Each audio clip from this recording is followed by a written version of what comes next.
Okay, going to call to order this July 12th, 2023 meeting of the Grandview Heights Board of Zoning Appeals. As always, we will start with Pledge of Allegiance. Stand join me. I pledge allegiance to the flag of the United States of America and to the republic for which it stands, one nation, under God, indivisible, with liberty and justice for all. Okay, today we have a new member that we are swearing in, and I believe the mayor is here to do those duties.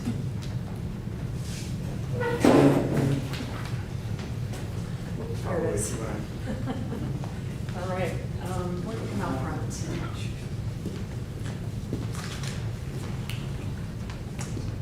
Put your left hand on the Bible, raise your right hand, and repeat after me.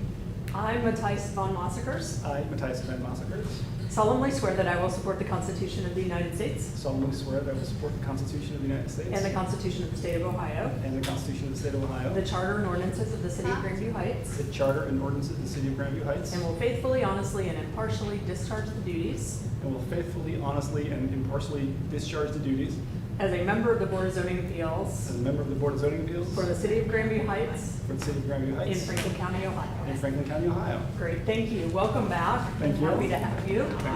Nice to see you. Good to see you again. I'll sign this and we'll pass it down to you. It's not Awesome. to discharge. All right, welcome back.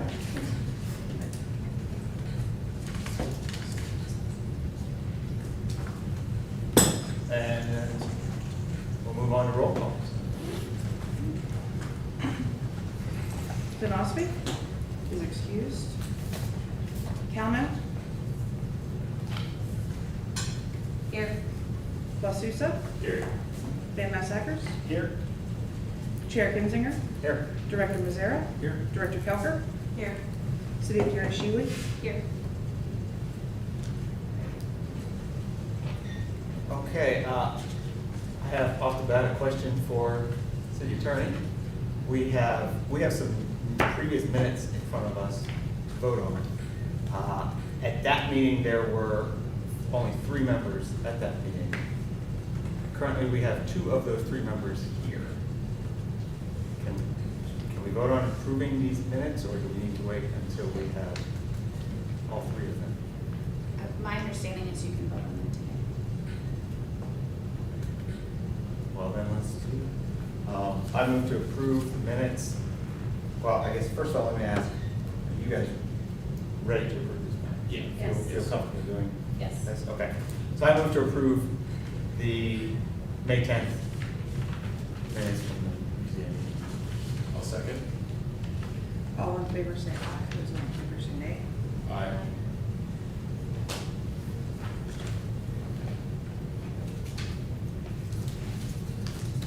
Great. Now, anybody who's here and you think you'll speak, or if you think there's even a remote chance you might speak, I need you to stand with me and we will administer the oath. You'll raise your right hand. I swear to tell the truth, the whole truth, and nothing but the truth. Thank you.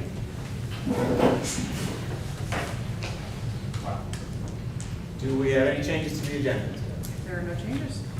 All right, and we'll roll right into case number 1, BZA case 02-2023, 1205 Dover Avenue. Applicant is Andrew Johnson. Owner, Lori K. Lahr and James Edward Griffin Jr. The applicant is requesting a variance to increase the maximum lot coverage allowable from 40% to 55.25% for an extensive remodel and renovation per the plans submitted to an existing 2-story single-family dwelling. B, the applicant is requesting a variance from Grandview Heights Planning and Zoning Code to reduce the side yard along the north property line to 4'7" versus the required 6 feet, for a combined total side yard of 10'8" versus the required 12 feet. The applicant is requesting a variance, this is C, the applicant is requesting a variance from Grandview Heights Planning and Zoning Code to reduce the required rear yard along the west property line from 22.4 feet, which is 20% of the lot depth, to 6 foot 6 inches. And D, the applicant is seeking an aesthetic review approval from the Board of Zoning Appeals. And this is an aesthetic review procedure for an extensive remodel / renovation per the plan submitted. Okay, do we have somebody here to speak on behalf of this application?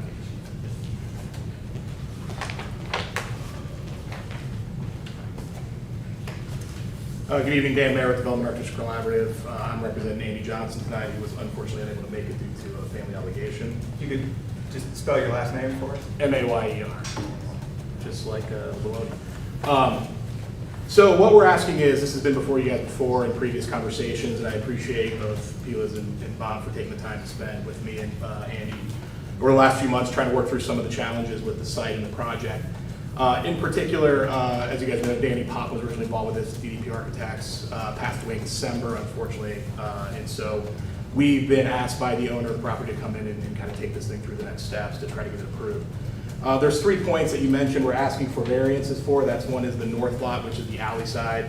The rear yard, because we are connecting the garage, which had been previously approved, because in this version we are connecting over to the garage, that 5'6" clear breezeway. It has therefore increased and also changed the rear yard setback dynamic from the 3 foot for the garage to the 24 feet 2 inches. And then additionally, the lot, which is slightly smaller than the typical small zoning lot of 6,000 square feet, we're at 4,480 square feet. That puts us into a pretty tight spot with the lot coverage going to 55% instead of the requested or the required 40%. Obviously, the interesting thing with this project, my firm particularly doesn't take on projects like this very often. We took this on because of the Can interesting you slow side. down just a little bit, Sorry. Amy? I appreciate that, thank you. We took this project on because of the interest in the sustainability side of it being all-encompassing. We've been impressed with the effort that the client has researched, both the aquaponics side, the food resource side, the reuse of water side, and we find that to be a very interesting thing in terms of what he's trying to do. Obviously, there's challenges there, we know that. I believe given that this is a end lot facing a commercial district and not stuck in the middle of a residential street, I don't think that it's going above and beyond, especially considering what is going to be encompassed in this. We're not adding square footage simply for the sake of bigger house, bigger square footage. We're adding square footage because of the equipment and technology going in the majority of the second floor, which is storage tanks, both for fish raising. That will also be part of the aquaponics process. That'll be also creating its own food. The owner has an intent to get as much to zero neutral as he can with his house. To take it to that level, the footprint as it was not nearly large enough and forced that connection over into the garage side. Once he was able to specify the equipment that would give him the necessary resources to do this type of operation. So again, I reiterate that on the plans, the second floor is actually not really livable space. It's a greenhouse component, it's an aquaponics component, it's a storage and prep component in order to implement the vision that this client has to create a true net zero sustainable home. Again, I find that to be commendable, especially as we look more towards resource replenishment and reuse of our resources that we have available to us. And I think ultimately looking at that, we're not encroaching in the front yard that's already there. We're trying to respect to the south property line by not encroaching any further on that, which was something that I think Pilas and Bob worked with and said, hey, can you at least not do that encroachment? So we did reduce that from previous. We also changed the consistency of the design to be much more of a mid-century modern, consistent looking design versus kind of the piecemeal between the original Cape Cod and kind of what was being tried to throw around with the previous architect, and felt like we cleaned that up quite a bit.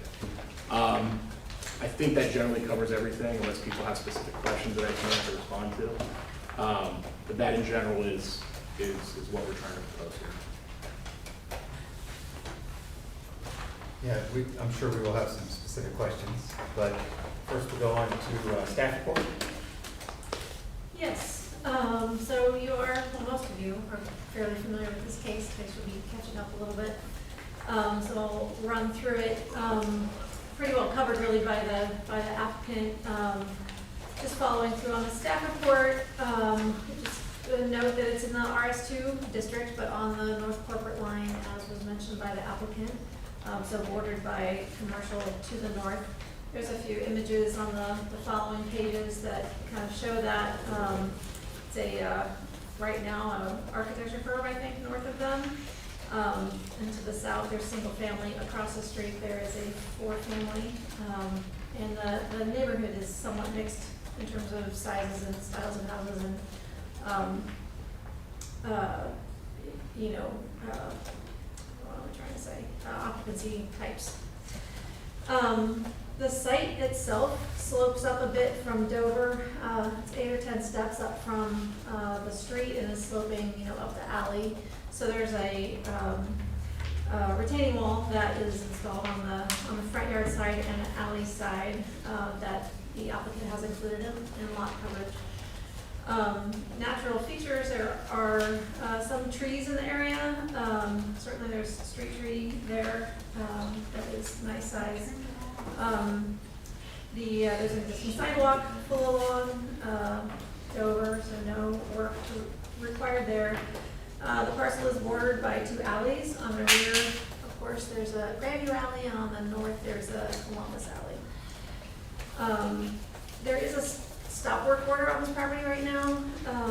The applicant is very eager to move ahead with the project and got a little ahead on some framing, but has stopped working as far as I'm aware, and is awaiting the outcome of this case. There had been a prior project that was just a garage that was being entertained, so that is part of what was going up. The owner was without an architect for 6 months, so happily has retained a new architect to help. Considerations, I just wanted to clarify, as I went back through and really looked at the case against all the various documents that the city has. And first off, want to just clarify, this is not a corner lot the way the code identifies lots. It's an interior lot because a corner lot only counts streets, not alleys. So the requirements are 40 feet wide, 6,000 square feet. The existing lot is 40 feet wide. It's only 112 feet deep, which is really pretty shallow compared to many of the lots in the area. Total square footage is 4,480 versus the 6,000 required. Only 75% of required lot area. The permitted lot coverage for that size of lot at 40% would be 1,792 square feet versus the compliant lot that would permit 2,400 square feet. The requested coverage, we have been trying to work down to 2,475 to get under at least that number, and I'll talk a little bit more about that. The requested number right now is 2,475 or 55.2%. That coverage is 38% more than would be permitted by the actual lot size, or just 3.1% more than would be permitted if the lot were compliant. There is, as you know, the drive approach to the garage spaces don't count in lot coverage, but they are in fact impermeable surfaces, or at least they can be. They're indicated to be concrete here. In this case, because the garage is attached to the house, the rear yard becomes the back side of the garage, which basically says that's a 6'6" deep rear yard, and then so the percentage that you can cover with anything having to do with parking or vehicles, including access to the parking, is 45%. I obviously just caught this when I was doing the staff report. It's a little bit over. There's 133 square feet of coverage in that rear yard right now versus 117 or maximum permitted. If the approach to the garage in the back could be made permeable, it would resolve not only that rear yard variance issue, but also would put the total lot coverage under the amount that would be permitted if the lot were compliant. Right, so under that 2,400 square feet that would otherwise be permitted if the lot were of compliant size. In terms of lot coverage, we are concerned about a couple things typically. One is the general aesthetic balance between built structure and open space in Grandview. The other is stormwater management. Because of the location of this lot being right adjacent to commercial and right across from a four-family that really isn't super different in terms of its lot coverage compared to this proposed project. The character seems like it can be managed. The stormwater, all of the new downspouts and all the existing downspouts will have to be tied to the city's storm sewer system. And so there really should be less concern about stormwater in the immediate area because of that. The burden would become on the city's storm sewer system. And so to mediate that, there might be a consideration for something like rain barrels to contain a certain amount of that and allow that to be utilized for irrigation or something like that. As I mentioned, because the house becomes attached to the garage in this scenario, of which there are really a number of those kinds of projects, particularly on alleys and on corner lots throughout the city, the rear yard setback is substantially less than, with the way we calculate it, that would be required. 22.4 feet would be required. 6'6" is what is proposed. The applicant did remove an overhanging porch on the rear yard because of not being so we advised them that was seemed to me to be not salient to the primary goal that they're going after, which is pertinent with the consideration, and so advised that they remove that, and they did. If the garage were detached, it could be as close as 3 feet on both sides. It is 6'6" from the rear alley and 4'7" from the north alley. Let's see. The north side yard setback really is fairly nominal, and against an alley isn't really going to be burdening a property next door. The overall side yard setbacks, because the south side yard is more than the 6-foot compliant, is not a huge variance from the 12 feet total either at 10'8".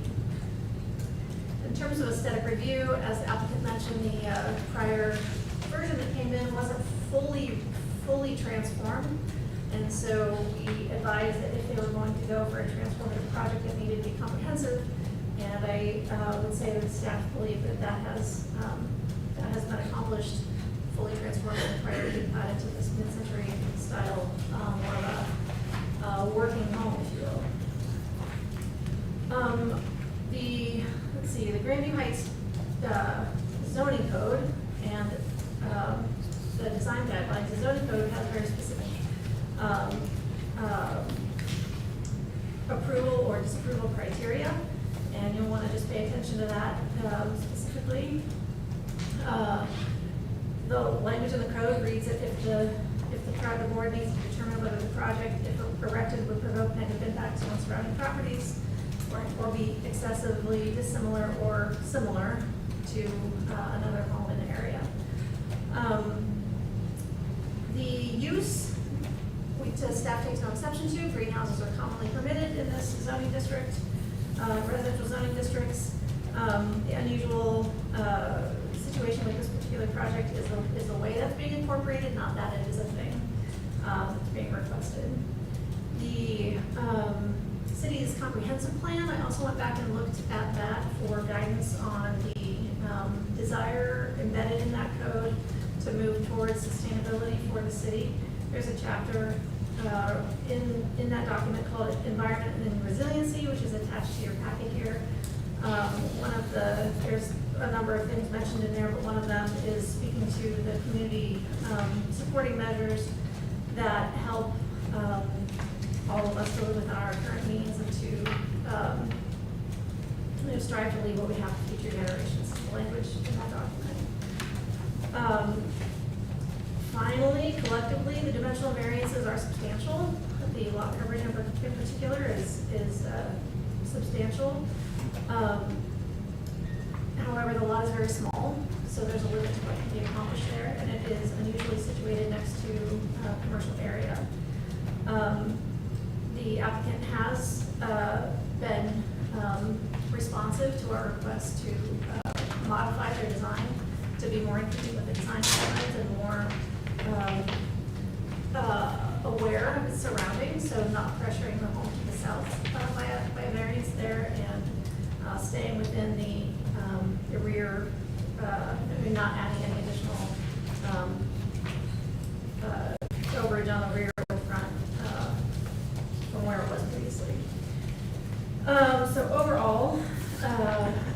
The lot coverage and the rear yard variance appear to us to be integral to the request that they have. The north yard is perhaps not overly burdensome, and so I would say we provided a neutral recommendation and some specific guidance perhaps on what might be considered within those considerations as well. Specifically the lot coverage, we would recommend that the rear concrete apron be made permeable so that the overall lot coverage falls under the 2,400 total that would otherwise be required for a compliant lot, as well as eliminating the need for a rear yard lot coverage variance. That's just a specific thing, and the rest we would seek the board's evaluation of this project. It is a unique project. It is seeking to do some unusual things, and might be an opportunity to investigate that as a forum in our community response to the community plan from 2019. So sorry to be long-winded. That was mostly for Tice. I had to shortcut it because I know you guys know a lot of that, but hopefully that helped, and leave it there. Okay, thank you. Now we turn to any community comments, responses. Anybody, this is your opportunity. Sure, come on up. Tell us who you are and your address. Okay, Karen Huber, HUBER, and 1201 Dover Avenue. I'm the house to the south. I agree that he has made some pullbacks, especially to the south. I still am very concerned about the balcony in the backyard that is, by the looks of the drawings, about 3 feet from my fence. There's very little privacy in our yards now, and with that, there would be none, and even a privacy fence wouldn't even do anything for that. But I am appreciative that the second floor has been pulled back like requested, but still think it's quite a large project for the small amount of property that's there. So, and then also, if this is approved, is there, I have questions that you probably can't answer, but need to be brought up. Is there a timeline? Because we're already 14 months into this that we've been going back and forth. And is there going to be a contractor or somebody that's going to oversee this, since we've had issues with working when stuff isn't permitted? So what things are going to be taken to make sure that everything is in compliance and in code? Well, we'll be doing the inspections on the footings, foundation, framing, and all of the electrical, mechanical, and plumbing systems that are put in will be inspected prior to any covering. So there is an inspection process for each step of the project. Okay, and is something this large, is this something that has to be done by a contractor, or can the homeowner do their own projects? Or what? Typically, if they're making progress and continue to make progress, we will extend the permit timeline as long as they're making progress. But if they stop for 180 days, we can require a new permit. But we typically work off of the permit as long as they are making progress. Okay, so somebody would be there making sure that everything is within the scope. Yes. Okay. Thank you. Just as one point of order, the south side, including that balcony, is 6 feet back from the lot line. So, just so you know, You say it's 6 feet back from the lot line. doesn't look, why I say that, it doesn't look like it because of the boards that are already put up, the headers. If this is approved, it would have to comply with this, Okay. and it's 6 feet. Okay. Thank you.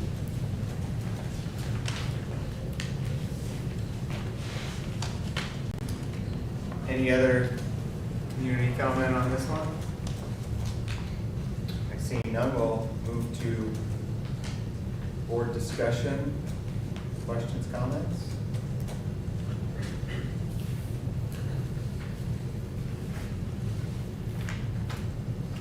Ms. Callahan, would you like to go? Sure. I do appreciate that the south side has been pulled back, as we discussed at our last meeting. I think that does help a lot. And Tice, just for your information, there was a variance on the south side as well previously. And we asked that be pushed back to align with the existing wall of the existing house.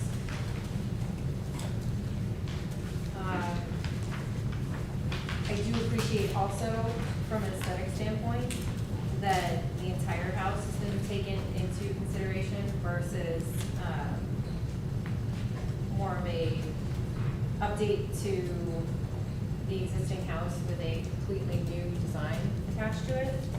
I think this looks like a much more cohesive project, and while it is not necessarily the exact same aesthetic as some of the other houses in the area, I think that there are other buildings, such as the multifamily across the street and the commercial buildings, that are not all that dissimilar from this. I do agree with Director Culver's recommendation that, given the extent of the variances requested, that if there could be some more permeable surfaces on the project, that would be beneficial. Just from the standpoint that there are a lot of variances with this, and it is a large project on a not so large lot.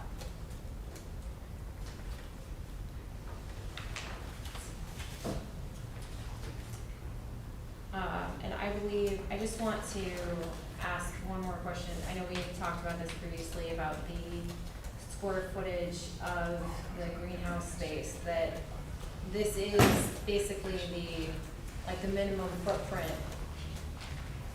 that you can adequately accomplish what you're trying to do with the space, correct? From the greenhouse perspective? Right, so if you look at the second floor plan with a lot of the equipment laid out, so in order for the entire process to transform, which is both, again, fish raising, right, which is creating the aquaponic dynamic to it, all that stuff is basically set up to sustain a certain amount of timeline of food. And so that's literally why we looked at it as, are we adding any unnecessary space? And it pretty much is eaten up entirely by that. And so losing that additional square footage to the south, gets squeezed and still in a little bit more. But once we laid it all out with the specifications of the equipment that he's going to order, it still fits within that footprint as it is now. Okay, so even with the multi-purpose space also is fully utilized, and that's more support of this greenhouse space? Correct, so that's where all the prep and again, the certain components, everything's kind of over the house itself is a lot of the growth in operation side, and then again, a lot of the, repurposing for the eating, storing, all that stuff is all to the over garage side, that's correct. Okay. And then The cleaning, all that as well.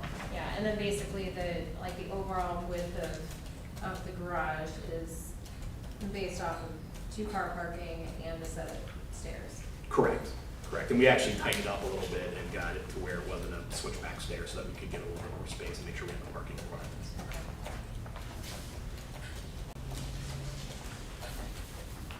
There isn't a roof plan. I wonder, how extensive is the soil? The goal is to cover as much as we can, which is always to get the optimum out of it, especially with the tree dynamic in that area. You have larger trees, you have canopies, you got to challenge yourself. I think the goal is to get as much as we can within reason. The structure can be sized to handle it as if it's all being covered in solar. But that's always, of course, going to come down to a solar consultant that's going to say, hey, these are the best placements to optimize the panels. Obviously, putting a panel in a location that gets no value isn't worth putting it in there. So a lot of the houses you'll see, they always have kind of sometimes weird patterns to them, and that's, I think, all driven on that fact. Well, and I noticed it's called out as adjustable angle solar panels. And it's certainly shown in the rendering as being essentially flat, flat to the roof. I assume in reality, it's going to be more southerly facing. It's going to be angled at 30, 45 Correct, degrees. yeah, and again, that will come down to the consultant themselves, that's gonna, drive that product. Right. They're gonna have to engineer that to whatever the optimum model is. I try not to speak to intelligently on solar panels, it's definitely not my skill set, unfortunately. Can I ask one additional question about the greenhouse portion, like if you look at elevation 1?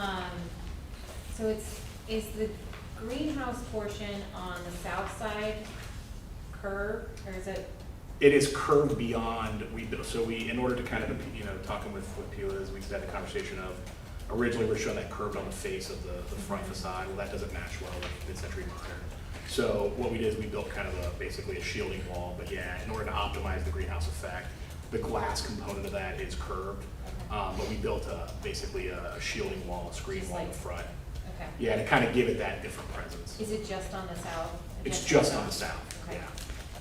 It's just that one stand right there in the front of the existing house.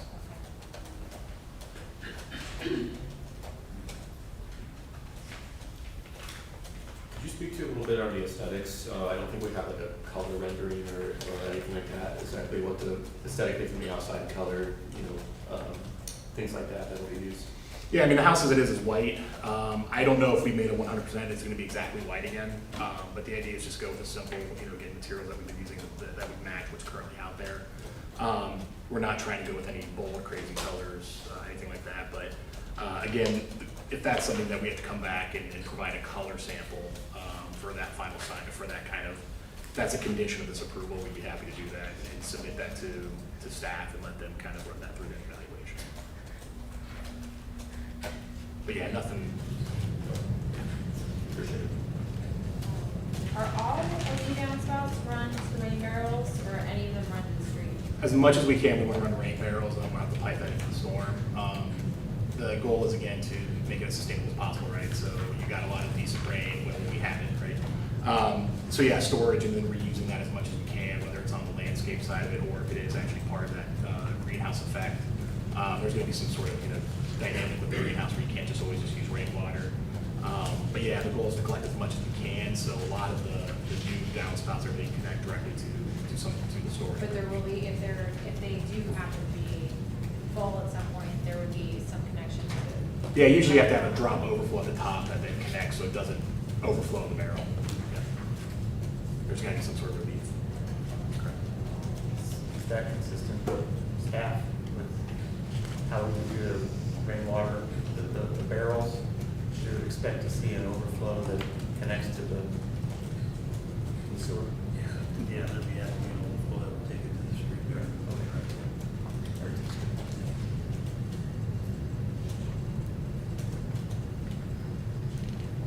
Can you speak a little bit to the purpose of it looks like there's an elevator or lift in the garage, so this. Yeah, it's basically for any sort of, some of the larger equipment components. Rather than make the stairs so wide and all that for the chance of replacement of parts and pieces, what we did is added basically a lift component in the back of the garage, which was built within, again, the footprint that was already approved in the original garage components. That way we, again, could shrink a lot down, make sure we have the parking, the off-street parking requirements. And also just, again, it's probably way easier than trying to drag some of that stuff. I mean, some of these barrels and some of this equipment is massive. The entrance to that will be from the exterior into breezeway. Correct. Yeah, it's not meant to be like an internal passenger lift. Yeah. Yeah. I don't think it's big enough for that. Director Kelper, can I ask again about what you said about the rear yard lot coverage? Because I guess, as I see it, I see it as it's just 40%, as it is on the drawing, but I may not be understanding. There's not, Because the garage is attached, then the rear yard becomes what's behind the garage. correct, I don't know if it's on their drawing or not, like, very tiny letters. But the rear yard is defined as you know, just the area between the back of the garage and the alley. And so, I don't know that I documented exactly what that total square footage is, but the, But permitted square footage of coverage of any drive, anything having to do with parking or driving, right, is limited to 45% of the total. And, which is 117 square feet of whatever that total was, which I don't remember. And they have 133 with the proposed concrete pad there. So if that pad could be made, you know, permeable pavers or, you know, some material that would be permeable, could not be pea gravel back there because of other code requirements. It could be something like pavers against an alley. That would eliminate both the rear yard lot coverage problem, and it would also get the overall project, so two different things. The overall lot coverage it would get within what would be permitted if the lot were code compliant, as well as for specific for this lot within the rear yard lot coverage limitations. I guess I just don't understand the calculation that gets us to 1/3. And Chair Goodlager, I can zoom in on this more. I felt the help with this in there. Yeah. And so Just 'cause isn't it- it's 6.5 feet by 40 feet. So 6.5 times 40 is 260 square feet is how big the rear yard is. Yeah. Times, oh, did I do the math? No, I didn't do the math wrong. 45% coverage is 117 square feet. Right, but, and I guess what I thought I'm seeing there is that the permeable surface is 16 feet by 6.5. Just for the record, this discussion is regarding sheet A1.00 of the packet. You could be right about that. I think I took the overall width of the apron there, disregarding the pea gravel width. At the walk-off door. Yeah. Do you know the width of the concrete back there? If I'm looking at this correctly, it's that door's probably almost 3 feet, so you're probably got a 4 foot, so you're at 16.6 by 6.6. Which is 108, so my apologies, that would be compliant. Well done, Rick, you're always on the map. Glad somebody was.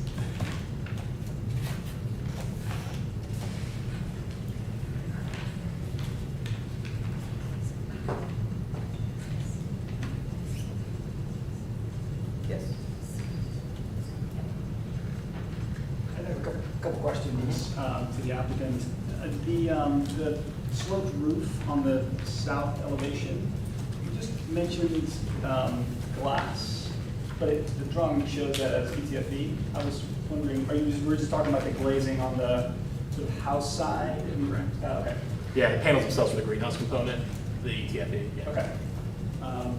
And then the other question I had was about the function of the balcony on the south side. Is there a particular function that is tied into the overall, I guess, aspirational use here, the greenhouse, or not? Yeah, I mean, again, it's because of the density of that space. It gives some sort of, again, outside dynamic to the space versus having just endless amounts of wall space. It's a nice architectural feature add to that. Additionally, it allows us to use it for growing opportunities outside of the greenhouse to expand that capacity. So if we're able to get out there and actually put some plants outside, especially certain plants that may require additional sunlight requirements above and beyond, especially during summertime and other weather patterns, it just gives us that additional outside air opportunity because, again, a lot of the house is self-contained. And it's nice being able to have that, especially if you're in there working, especially in the garage with prep and preparing the components of what's produced. Having that, that ability to be outside on a balcony, which again is back, within the lot requirements, is a nice bit of a reprieve for the design. Is it for plants or is it for, like, lounge use? Because I think that previously it had been not discussed as. I mean, where people go out there and sit, I don't know. Yes, I yeah. mean, everybody can sit, but there is a function in terms of being able to get that outside air component in some of this growth as well.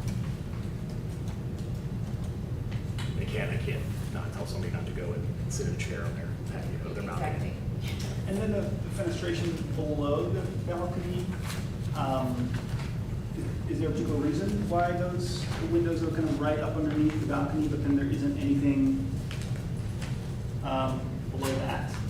Well, that's the garage and the stair as well. And then on the other side, so there's no proposed fenestration on the garage at all? Yeah, it's north side, not a lot of sun, natural light burst, plus it's an alley. So, and it just looks at a block back of the building wall, so. Yeah, Not worth the money to have it with no real appeal whatsoever. that's your assessment. That's it. If I was in window sales, I'd argue otherwise.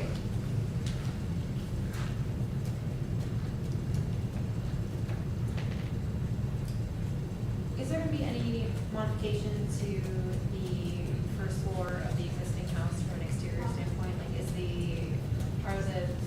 materials going to be updated, like the trim gonna be updated to match the new, or is it all? Yeah, because it's going to have to do that in order to do some reinforcing for the structure. You're going to have to go in there and do some work. So, yeah, patching it never works.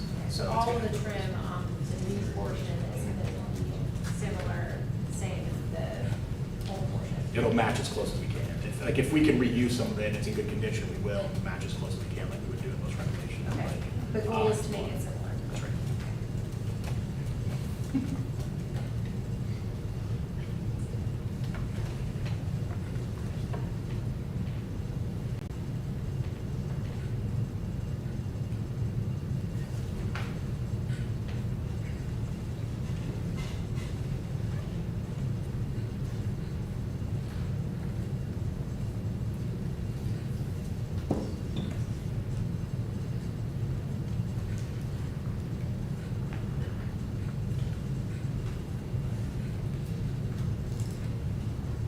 Question for staff. And this is a drawback of being new to this case. The applicant mentioned previous approval to connect the garage to the residential structure. I couldn't find that in the staff report. Can you talk about? Yeah, that's not quite what happened. I may have misspoke. You want to speak to the garage permit? The written, okay, he came to the BZA meeting and it was, it turned down as I understand it. So he, There's been no vote on this case. Yeah, Like, no, it- it's tabled. Okay. It was tabled, very expensive, more expensive variances, and much less well worked out architecture. So it's been here twice, and was tabled both times.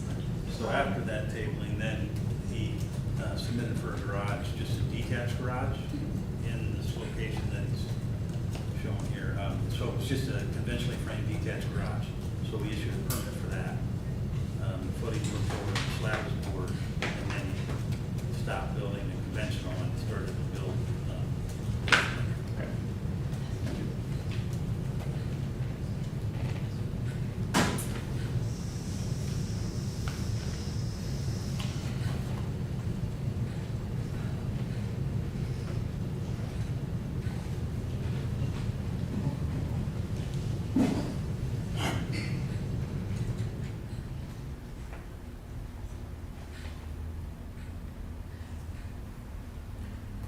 Well, in my thinking, I think the lot coverage variance is in line with how we typically view a smaller lot coverage variance, a small variance, on a non-compliant sized lot. I think similarly, the side yard variance, because this is on an alley with commercial on the other side, I think it is in line with what we've done in the past. Yeah, one man's opinion. I think rear yard setback is almost a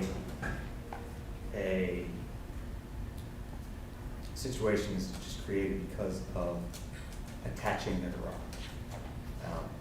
If it was non-attached garage, it's not a problem where the house is. So I think that's more of a bookkeeping variance in my mind. I think it all comes down to the aesthetic review.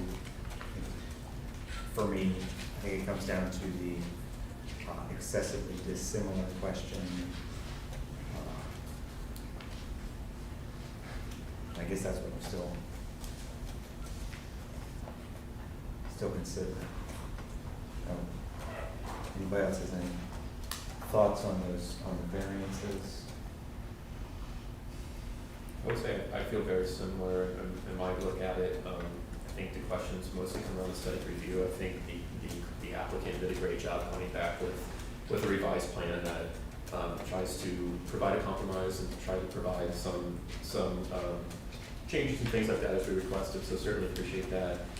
Certainly appreciate the aspirations of the applicant and what he's trying to do.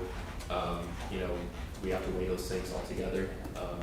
And so, yeah, for me as well, I think the aesthetic review, there's still some questions. I think we learned a lot today on what the property's going to look like in its final condition. It's a unique project, and so from an aesthetic perspective, there's just more to consider from the area. But agree with Chair Kisner's comments aren't how I'm feeling about the other ones as well.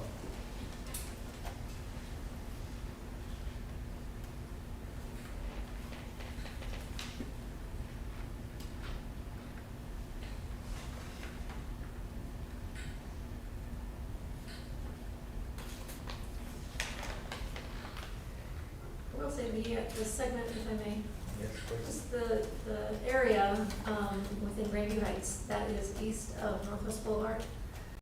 I couldn't speak entirely to all of the development time frame of that, but what I will say is that there are more mid-century modern structures on that side of town than anywhere else.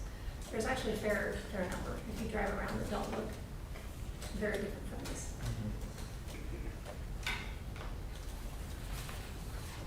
Except they don't have a hydroponic greenhouse on top of the garage. They sure don't. It's a minor, well, what's the difference?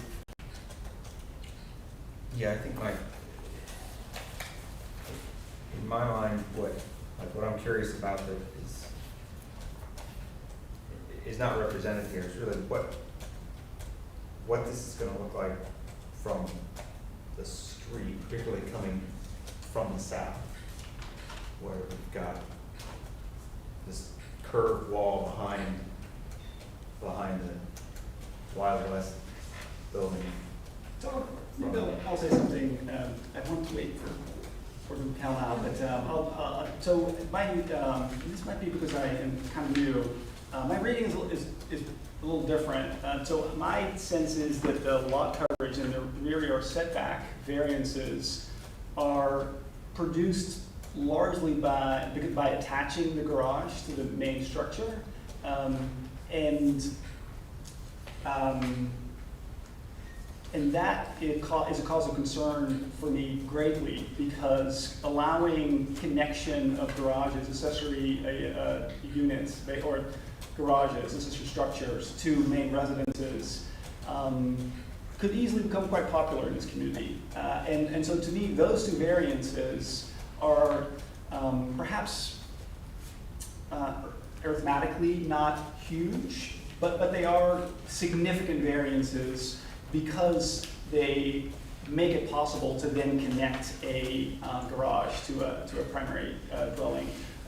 I actually think the aesthetics, I think it's a well-designed project. I have some concerns about the balcony. I think given the white industrial structure on the other side of the alley, my sense of visiting the site is actually that, to me, the aesthetic review gives me less heartburn than variance A and C. I think the variance B, I would also regard as relatively minor, frankly. But A and B are big variances. Again, not so much mathematically perhaps, although the calculation on A, I do believe that the zoning code stipulates a percentage as a percentage. So this sort of imagined calculation of a compliant lot and then using that square footage as somehow a benchmark, I read the code as 40%. If it's a non-compliant lot, that's why we express it as a percentage, not a square footage. Otherwise, the code could have read whatever that number is, right? So we can disagree on sort of exactly what the relevant benchmark is for that variance A, but variance A and C together suggests that allowing the attachment of a garage to a dwelling is somehow a minor issue, and I still believe that that might not be true in this community, where from my experience, there's a lot of interest in doing all sorts of things with garages. So that's my reading of the case, which is, again, a little different. I don't want to, No, appreciate it. Okay.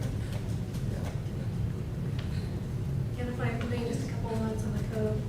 I think it's important to note that for aesthetic review, not everyone is focused on necessarily, but for aesthetic review, the basis for denial is would not only be inappropriateness in relation to established character, but also a finding that inappropriateness would provoke harmful effects, and not just stylistic.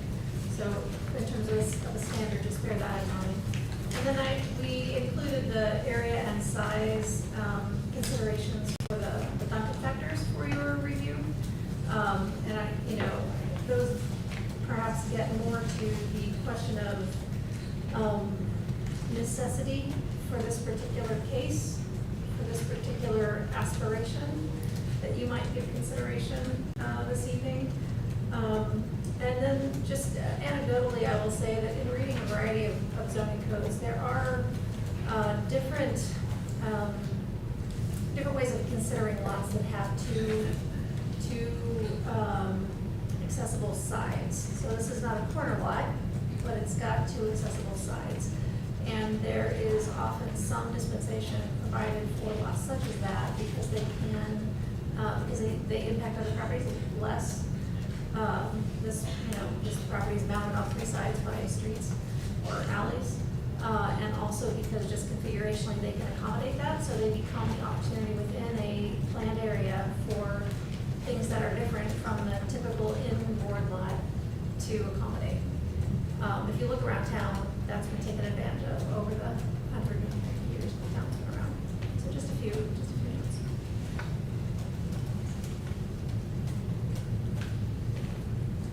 Yes, I would agree with what's been stated, then I think that variance B, the side yard setback, is not as much of a big deal because it's along the alley and nearby commercial space.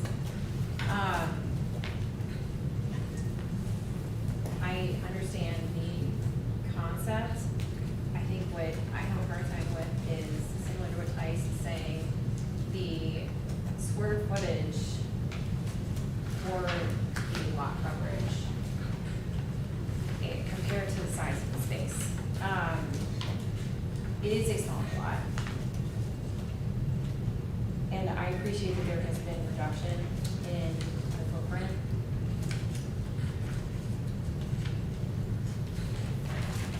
I guess what I'm wondering is,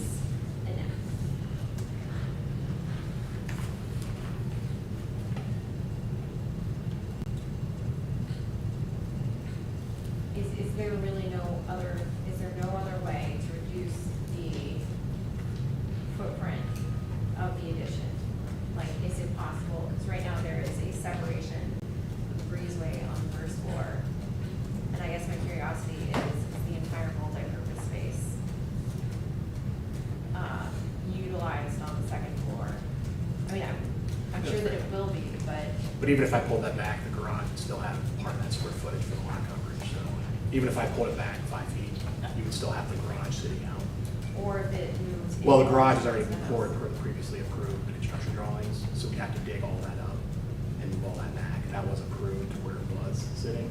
That was approved as a No, standalone. no, I understand, I'm just saying, like, so that's been done and inspected and completed, so we would have to dig all that stuff back up and move it. So again, I get what you're saying, the point there, but, But I don't think that's a hardship of the lot, I think that that's a hardship created by the owner. Sure, we could talk about that, but I guess my point is that there is significant amount of work that needs to be done in that storage, and rather than store that stuff on ground level, where you have a garage, and you have the risk of animals, insects, everything coming in. I know, I'm saying Right. that you could stay up on the second Yeah. floor, but would it be possible to reduce that and reduce your overall footprint of the project? Yeah, I think even if we looked again at pulling that stuff in, you have stair access, you have all these components, I don't think you're gonna get much out of it, right? I guess, just being honest, I think it's just a tough point to start bringing all that stuff back. That being said, I do think that the lot is a little bit smaller, and we do have a lot of smaller lots in Grandview. I think that the differences in this lot, of being on two valleys, makes it significantly different than other lots. And whereas if this had two houses on either side, I don't think I would feel as accepting of some of the variances.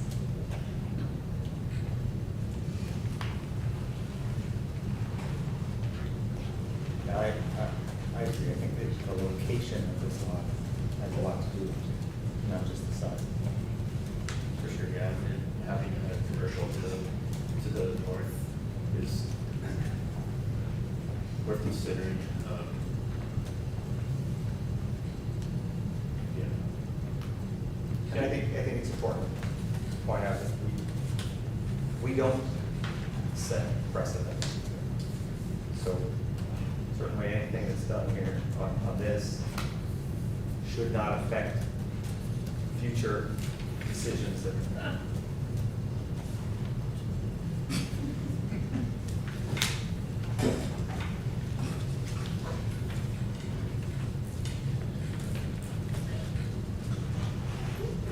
are we getting comfortable getting to the point where we vote? Any other questions? Okay, we're ready to vote. I would just, as a point of order, point out that there are 4 of us, and our rules are such that it takes 3 yeses for approval, regardless of how many of us there are here. Does somebody want to make a motion? I will make a motion to approve BZA case. BZA case 0223, 1205 Dover Avenue, applicant Andrew Johnson, owner Roy K. Lar, and James Evans Jr. For a variance from Grandview Heights Planning and Zoning Code, section 1155.02C3, to increase the maximum lot coverage allowable from 40% to 55.25% for an extensive remodel renovation for plans submitted for an existing 2-story, single-family dwelling. To approve variance from Grandview Heights Building and Zoning Code, section 1155.02C to A, to reduce the side yard along the north side alley property lines 4'7" versus 6 feet that was required, for a combined total side yard of 10'8" versus 12 feet. For an extensive remodel renovation for the plan submitted for an existing 2-story single-family dwelling. Part C, for a variance, to approve for a variance against Grandview Heights Planning and Zoning Code from 22.4 feet, 20% of the lot depth, to 6'6" for an extensive remodel per the plans submitted to an existing 2-story single-family dwelling. Part D, to approve a variance for Board of Zoning Appeals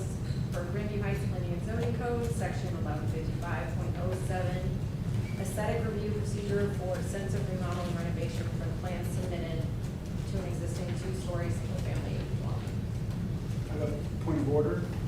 Can we vote on them separately? Can we split into 4 motions? Certainly we can. Thank you. Yes. So, my parliamentary procedure is rusty. Right. Do we need to? So I'm happy to issue all, or support all 4 motions. Yeah, I would like to vote on them separately. Do you want to just take the vote as to each subpart that you just read, just clearly cross-referencing the way that you read it so that everyone knows and the record is clear as to which variance you're voting that in each time? Yeah. Sure. So we do a vote for part A. We need a second for the motion. What we do need is. Yes. I'll second. Parliamentary procedure. I'll second. Calno? So this is for part A. For part A, yes. Yes. Calno?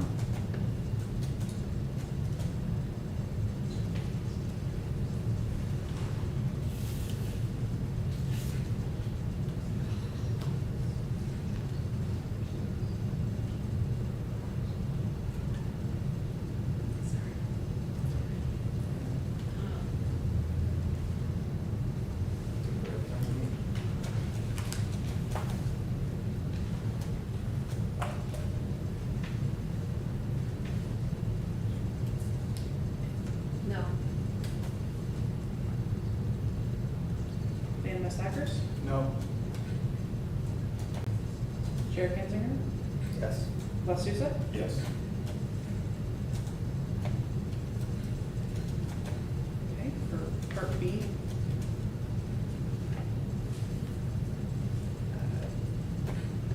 La Souza? Yes. Dan Massakers? Yes. Calno? Yes. Chair Kinzinger? Yes. For part C?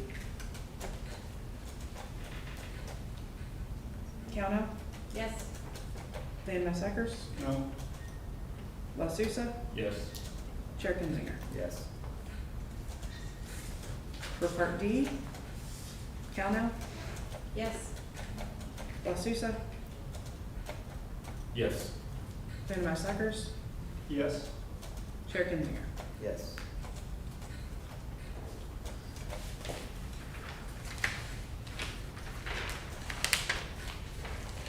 That's all. Okay.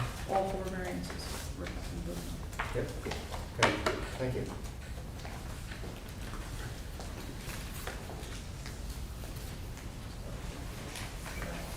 Okay, we're gonna move on to the second case of the night.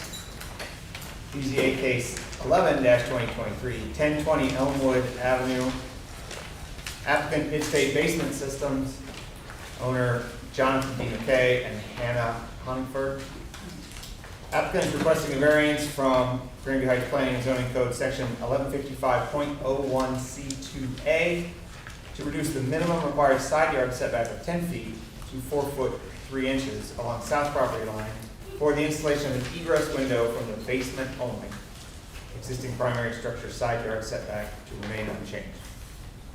Do we have someone here with this? Yes. Thank you for being here. Absolutely, thanks for having me. So, Mr. McKay is going to remodel his basement. He's going to put a bedroom down there. All we want to do is put an egress access. So, for safety reasons, State your obviously. name and Oh, address. I'm sorry, my name's Tony Pastucci with Midstate Basement Systems.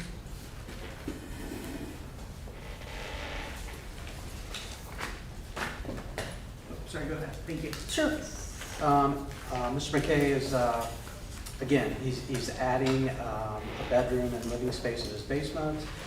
He wants to add an egress access well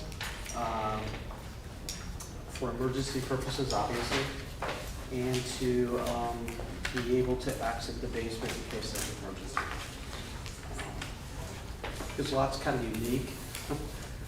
His side lot, I believe there's 10 feet, and you know, we're gonna encroach 5 feet into that variance.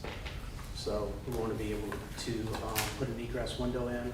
We're gonna hand dig it. We're not gonna bring any heavy equipment in or anything. And the plans there on how we're gonna dig it, what we're gonna do, and that's what we're looking to do. Thank you. Pretty simple. Yes? Staff? Yes.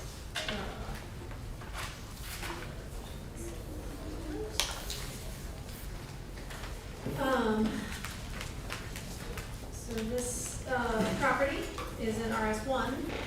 The C part fewer of, there's not huge differences in the zoning code, but there are a few. Notably, the side yard setback variances are slightly different. So just a couple notes on the site. There's some photos there provided for you, overhead imagery. This site rises sharply from the street.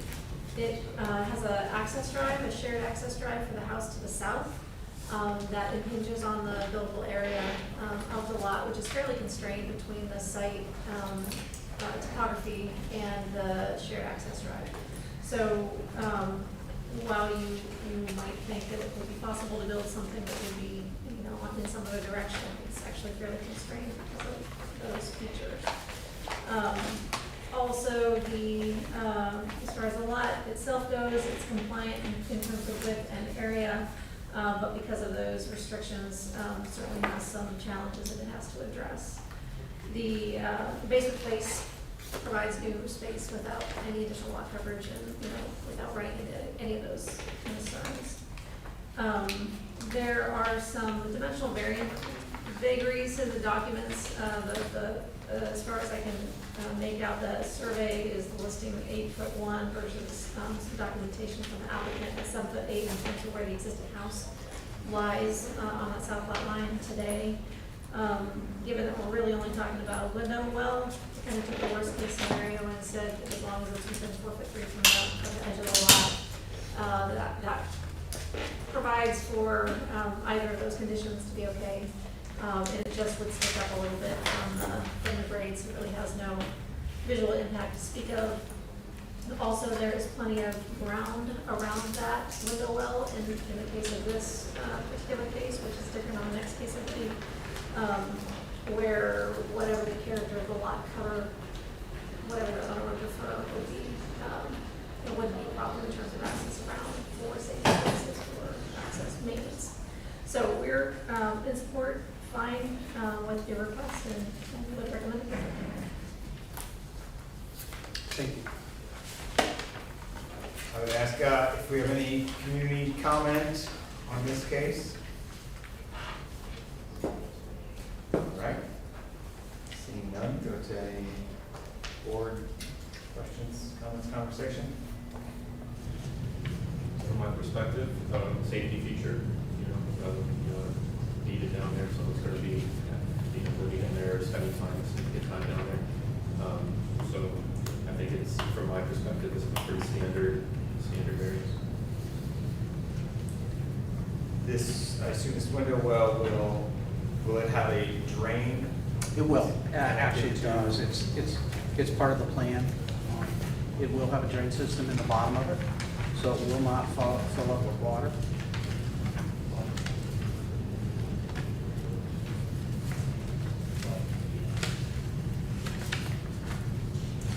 And also specify that our recommendation is specific to just the window well. So I don't know that we've been 100% specific in the past about some of these window wells. If the variance, the side yard variance doesn't become a new line, but they can build it out whatever they want. Sure. Within that line, so just being specific about the window well itself in this case. Yes.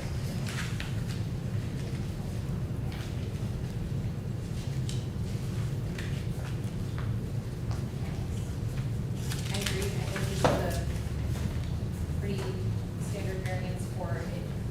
There are limitations to the lot regarding building.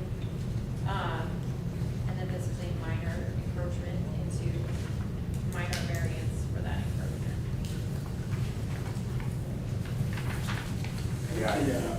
The driveway to the north and the part of this site are the textbook practical difficulty kind of factors. So, yeah, to me, this is an easy question.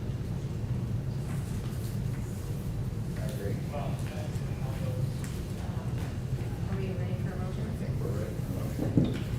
I'll make a motion to approve BZA case 11-2023, 1020 Onwood Avenue, applicant Midstate Basement Systems, owner Jonathan D. McKay and Anna Honingford, to approve the variance from Grandview Heights Planning and Zoning Code Section 1155.01C2A to reduce the minimum required side yard setback of 10 feet to 4 feet 3 inches along the south property line for the installation of an egress window from the basement only, with the point that this is for only egress window, and this is not, the existing primary structure side yard setback is to remain unchanged.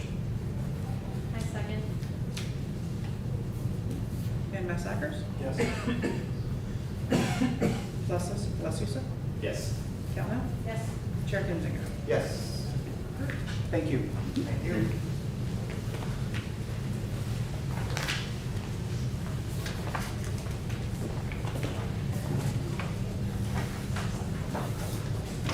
Okay, our third case is tonight, BZA case 12-2023, address 991 Parkway Drive, applicant Josh Tomey, owner Vincent M. and Allison L. Tarrant. Applicant is requesting a variance from Grandview Heights Planning and Zoning Code Section 1155.02C2A to reduce the minimum required side yard setback of 6 feet to 3 feet along the west property line for the installation of an egress window from the basement only. The existing primary structure side yard setback is to remain unchanged. We don't get too many of these. So I was gonna say, can I just say ditto, or, no, the family is looking to finish their basement, and as part of that, they're looking to add an additional bedroom to support the growing family size that they do have. So, as part of that, we're looking to put in an egress window. Our practical difficulty is that this is the only side of the house it can be accommodated on. The south side is underneath, there's a crawl space after that. On the north side, it's underneath the porch, and on the west side, it's the driveway. So we're kind of limited to the side of the house that it could be located on, and the house is built on the 6-foot setback. So for that reason, we're looking to have a variance so that we can build the egress window within that setback, just for the limited area where this egress window well needs to be located. Okay. Staff report. Yes, so similar to the last one, there's, I would say, one specific difference in, I wasn't able to get over there in person, but got on Google and tried to, snap a couple shots that indicate the location of these retaining walls. So the site does have a retaining wall on the west and south sides. The west side where the egress window would go. I don't know if I couldn't find a measurement on the plan how far away that is from the house. I believe it's right on the edge, so it'd probably be like 5.5 feet away. Yeah, so if there's what, 40, what's the width of the, whatever the width is not gonna result in a walkable path beyond it. So in this case, just recommending that the top for the area will be something that can be walked on to maintain access. I'm sure the owners are probably gonna want this anyway, but safety services access along that side. Other than that, we would recommend approval with the same kind of consideration that the variance be granted only for the location of the egress window. So, just so I'm clear, you're talking about like a walkable grate on top of it or something, so that, okay. Plastic covers the blow off anyway. Okay. Not frustrated about that at all. Not at all. They also make a nice loud drum when your neighbors have a leak that goes right onto those lids. Not that I know anything about it.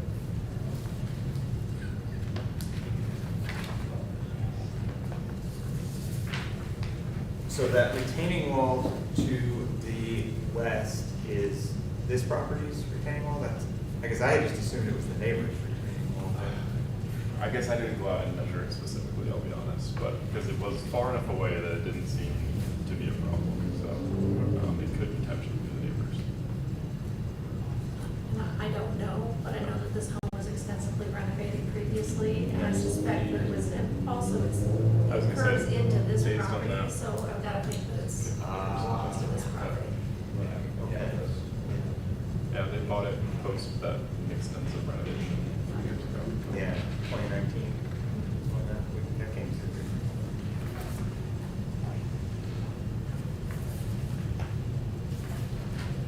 probably wish they would have put the window in. And I guess, same question as the last one, that this is going, the drain's gonna be hard piped into. Yep, there's a drain right built into it. I think it's even in the detail I sent you guys, so. I think you'd have to have a drain, per the building code actually, just as a fun fact. Okay. Same with that permanently affixed ladder, just with the depth, so.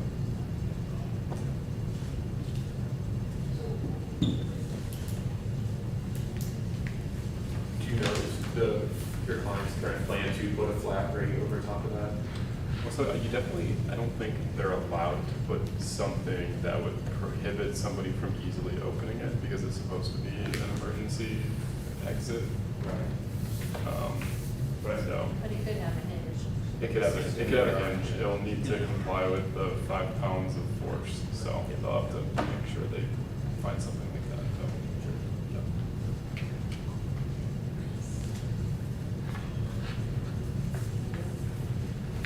So,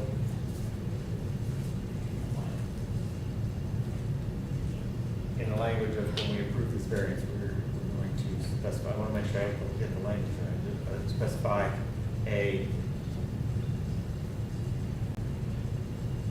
grate or some sort of permeable cover that allows for walking across the top of this area.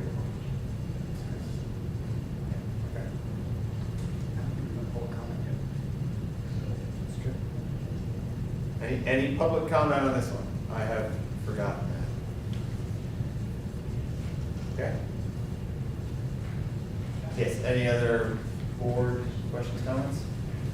I understand the point of the proposed condition, but not that I'm the well expert all of a sudden, the egress well, but it might be a bit of a challenge to find a product that meets that stipulation. I remember I looked around for art and we got a plastic lid that blows off. And so I think I'm substantively supportive of the condition. There is, an air conditioning unit that, I did go to the site today. There's an air conditioning unit in between that retaining wall and the house.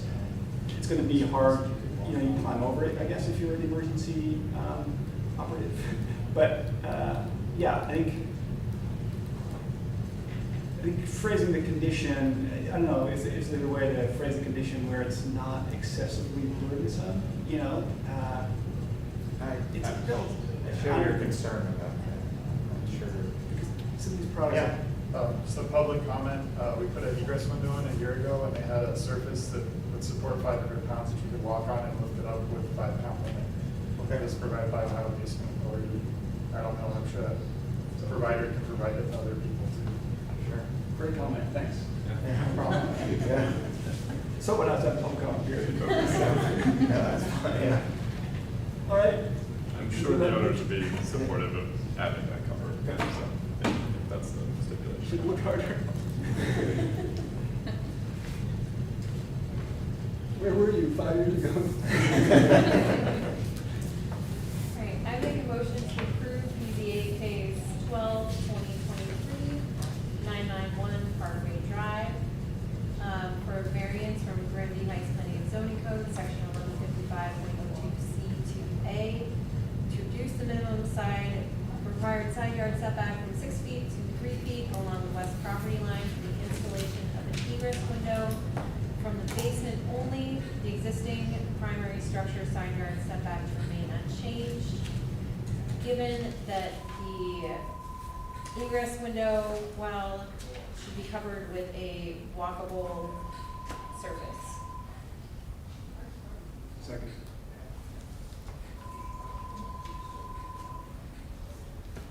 Calhoun, Yes. Wasusa, Yes. Van Massaker, Yes. Chair Kinzik. Yes. Thank you. I have not been to Granby before. Do I get an email like after this with like a congratulations letter, or is it kind of just internally? Just in terms of like the decision. I'm just There's a curious. ticker tape parade for you. That's do you issue like a Yes, there's a- building permit, so I was online. Yes, Okay. you'll get the building permit. Awesome. Yep. All right, thank you. Okay. fourth case of the night, BZA case 13, 2023, 1463 West First Avenue, applicant Charles Dybel? Yep. Owner Charles Dybel. Yep. The applicant is requesting a variance from Grandview Heights Planning and Zoning Code Section 1155.02C2A to reduce the side yard along the west property line to 5'3" versus the 6'0" required for a one-story addition to an existing one-story home. And B, the applicant is requesting a variance from Grandview Heights Planning and Zoning Code Section 1155.02C3 to increase the maximum lot coverage allowable from 40% to 44% to accommodate a one-story addition to an existing one-story home. Why Hi, don't you tell us what we've got? good evening. I'm Melissa Feldman. This is Charles Dybel. And We're engaged. yes, we're getting Congratulations. married. Thanks. And we're looking to put an addition on Charlie's house so that we can both live there comfortably, because right now it doesn't have a bedroom that really can accommodate two people. It has two very small bedrooms. They're like 10 by 10. Yeah, so, the addition we are proposing would be a one-story bedroom addition. It's 280 square feet. It basically would cover the footprint of an existing wood deck that's currently on the house. In the backyard. In the backyard. So the variance, the first variance we're seeking is on the side yard setback. It really, the house currently is 5'3" the existing structure, so we just want to build straight back from the existing structure.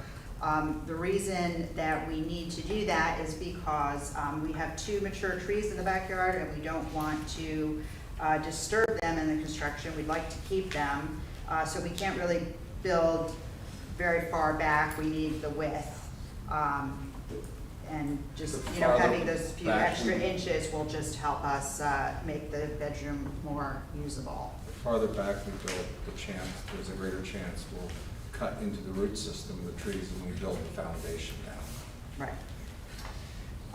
And then also on the maximum lot coverage, I believe there might be a typo on your agenda, because I think actually it's only 42.5% that we're seeking the variance for, according to our architect's calculations. So it's only a 2.5% variance. Really, I think it's minimal variance we're seeking, again, just so that we can have a bedroom that would be suitable for two people to live in.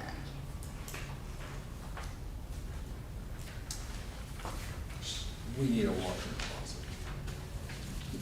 closet. Yes, you do. Those 1921 houses, the closet is about this wide and about this deep. And this person's clothes will not fit in that size of the closet. And mine will be put out in the outside lawn storage shed. No, we wouldn't do that, but we'll have to think of another plan if this is denied. So I think that's all we have, unless I missed anything. Okay, thank you. Do we stand here? Yeah, I guess we Okay, can. Okay, sure, we'll have some questions. sure. And then we'll do a staff report. Yes, all right, so an unusual single-story house, not that many of them. Some images again provided. I think that what the images show a couple of things, probably most prominently. One is that there is that large tree is evident in the snaps. You can also see the 3-car carport in the back. I believe that the architect's calculations in terms of lot coverage are only taking into account the garage, the carport in the house, because ordinarily we don't include the pad that leads up to the parking spaces. However, because we have a 3-car garage here, this is where the calculation, I think, is actually, it's not in alignment with what your architect told you, unless in the drawings, but I think it is correct to, well, I know it is correct to add the space that is paved behind and around the carport to the lot coverage. So that's how we get it for 44%. That makes sense. Yeah. Because when I moved into the house, that pad area that actually, it's like a small ramp, it had totally rotted away the concrete, so it was on me to pour a new pad on there, so it was nice, instead of like holding and stuff. That makes sense. In any event, if that were to remain, the request, I believe, would be 44% of the new proposed addition. Other than that, just, I provide the context, which is the lot is 40 feet wide, which is compliant. It is almost compliant size-wise, 52, well, not almost, there's 87.6% of what would be a required lot in the area, 5259 versus 6,000. Permitted lot coverage again, 2,400. Listed lot coverage is at 2,237. I just share with you how the 2,315 is what I was able to calculate would be including that pad leading up to the third parking space. There's also a side yard concrete walkway, and I don't believe that it's included in the lot coverage right now, calculation right now. And I know they've got a permeable front walk. There could be discussion around whether any of these could be converted to be permeable. In terms of the use, while you could add a second floor to the house, that would be much more than they're seeking to add, and would not accomplish a single floor of living, which is fundamental to the aim of the project. Also, the existing home for the side yard is located, it's already in the side yard just a little bit. It's got a 6'9", what is that? East side yard. So together, they actually are compliant with the combined side yard. The addition doesn't impact that condition at all. It is aligned with the existing house, which we ordinarily like to see those stepped in. However, this particular design proposes having the roof be lower and step under that existing roof, so it is still very easy to see where the addition occurs, and there's some articulation of the trim that accomplishes that as well. When we see those situations or conditions, when the design appears to us to be compliant, it is up to the building director to trigger aesthetic review, and as long as aesthetic review conditions seem to be met, that's why we don't bring them all. So in this case, there's no aesthetic review requested for those reasons. Let's see, I think that was it. Generally, the project seems to be a modest request to accomplish a very specific goal. And we would recommend approval contingent on the board's, any conditions the board may have, and maybe consideration for some of that permeable surface. Thank you.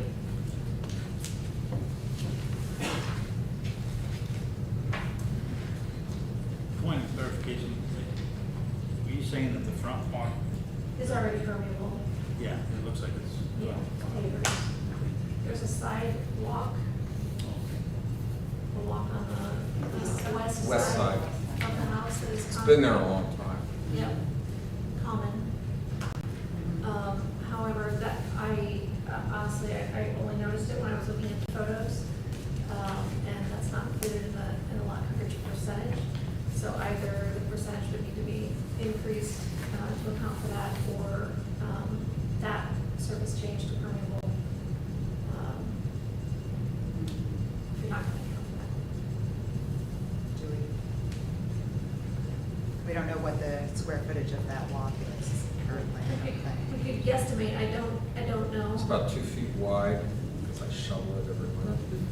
And it goes back from the front of the porch, which is about 5 feet, then it goes back about another 25 feet. So it's about 20 feet. It goes right back to it goes back to the end of the house itself. Because there's an iron gate, and when you walk into that gate, there's pavers in the back to walk on. There's really no grass in the backyard. It's like a garden, if you will. probably look up that dimension on the So the side of the house, it runs the whole side of the west side of the house plus about 7 more feet out because it extends past that front porch. It connects to the permeable walkway up to the front. It's about that wide, so it's not 2 feet.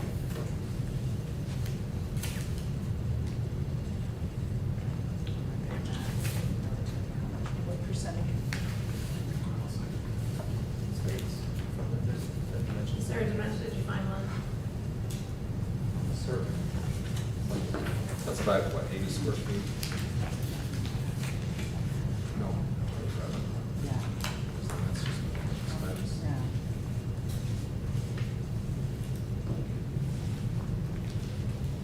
It's 80. Yeah, we prefer if we don't have to replace that path, it's just gonna add No, it's probably about cost. 60. If it's about 30 feet back plus times 2, that's 60 feet.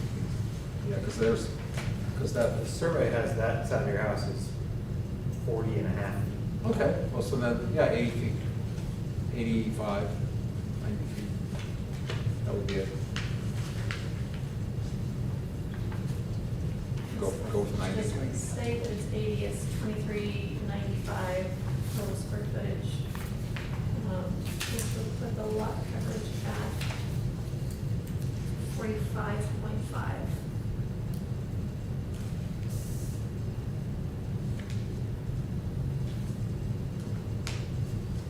It's really not 55.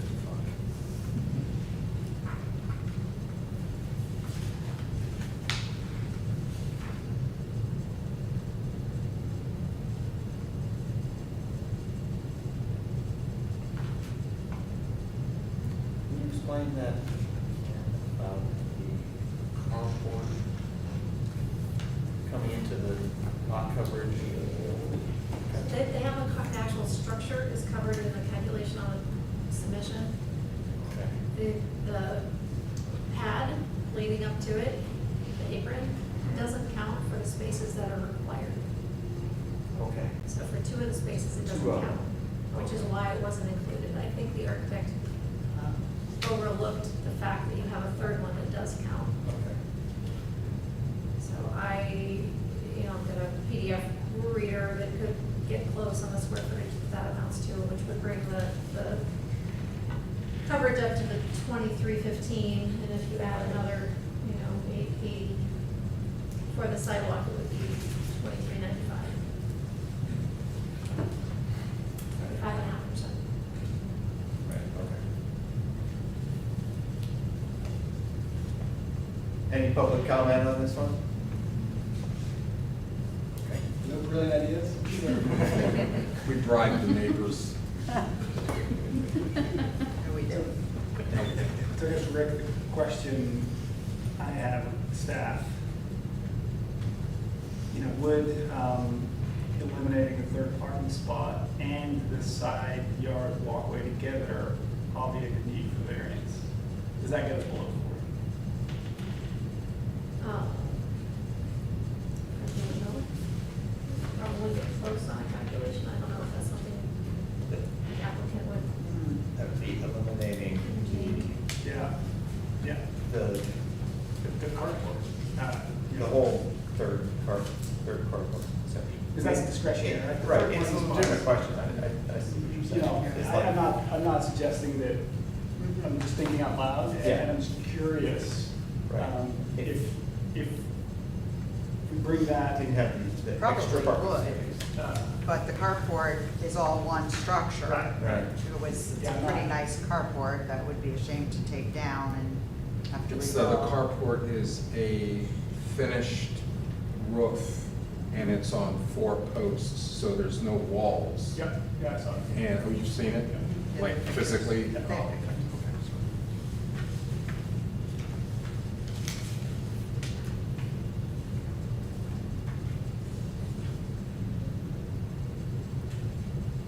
I'm saying is hypothetically, Yeah. at this point, if that was a 2-car carport, and the pad underneath the third one wasn't there, Yeah, then I do think, Well, it would bring it to about 2,000, give or take.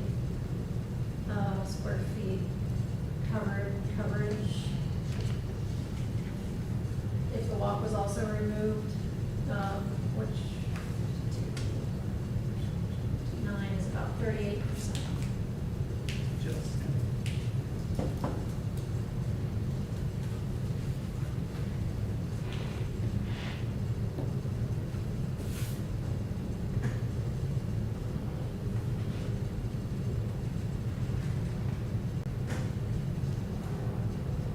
Yeah. It's a big ask. In my view. I do think that, yeah. The reality is that asking the applicants to remove the side yard walkway would bring it closer, but not to compliance, in terms, so they would still be Right. variance. Right. I guess a slightly smaller variance.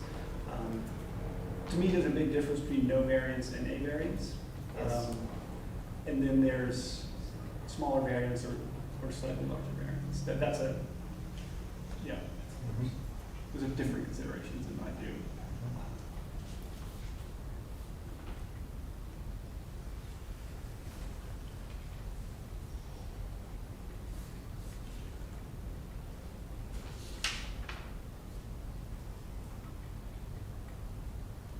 Do you have a commitment from your contractor to save the trees?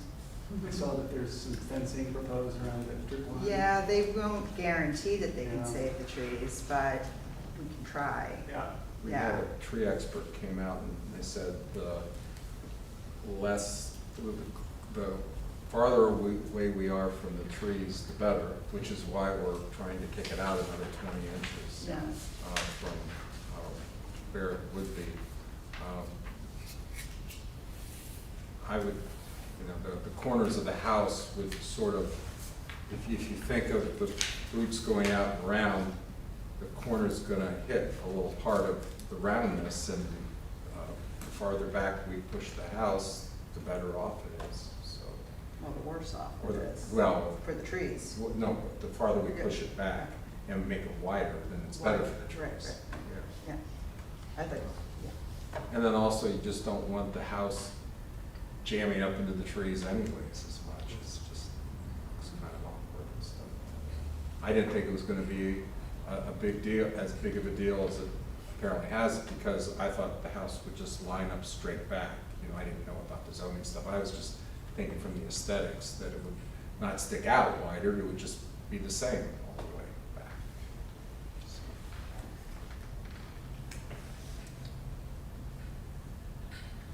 Yeah, but sort of consideration, I think, is that the addition, according to design people, should be clearly additional, which is why they generally don't like the straight, the sort of walls continuing straight, because then it's not clearly sort of secondary to the main structure. I think for me, in this case, given that the roof line and the roof is clearly separated, and you're doing some other things, and in light of the presence of the trees, I will say that first variance that you're requesting related to the side yard setback, I have no problem with it.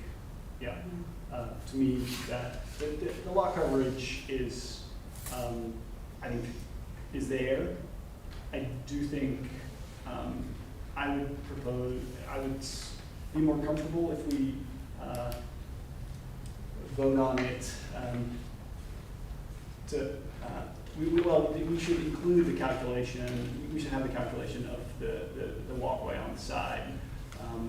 We don't want to, I don't think we should be voting on a variance within a side yard walkway unaccounted for, one way or the other. Agreed, yeah. Yeah, and I'd be interested in hearing other board views on the size of the variance. As you know, it's smaller than some other requests that we've seen. But those were non-precedential, they said. Yeah, I think, so for me, and Director Cutler said this already, side yard or the lot coverage, we worry about runoff, we worry about water, because it puts more water either onto your neighbor's properties or into the municipal storm sewer system, which, having lived in Greenwich for a while, sometimes seems at capacity, at least in some places. I think the other, but there are other concerns about lot coverage as well. There's sort of an aesthetic discomfort that some people might have with just having fully paved lots all around them. And then, urban heat island, so, heat, as you know, summers get hot here, and the more blacktop we have in Grandview, the warmer we're all gonna be when we walk outside the sidewalk. But So the I think trees also offset that, so by saving the tree, the fact that You've you have got two shade. mature trees in your backyard, I think frankly, sort of from a technical point of view, but that's really not our purview, right? We're sort of here to look at the code. Yeah, those trees do a lot. Well, that's why we don't lose them. It's nice and Yeah. pleasant Nice and and shady. cool. And, Yeah. if not, the back of the house faces the south and the sun would just hit right in there, and then it wouldn't be comfortable to sit in there until the sun goes farther down in the west, because the neighbors of mine actually have a garage, and that blocks the sun, but the sun has to set farther down. And right now, the big tree that's on the west side takes out all the sun, which is nice. It's just a pain in the butt in November, because I got lots of leaves I've got to haul out to the front, so I have to do all that through that side yard. That's the only way to get them out, so I put them on a big tarp, take them up to the front.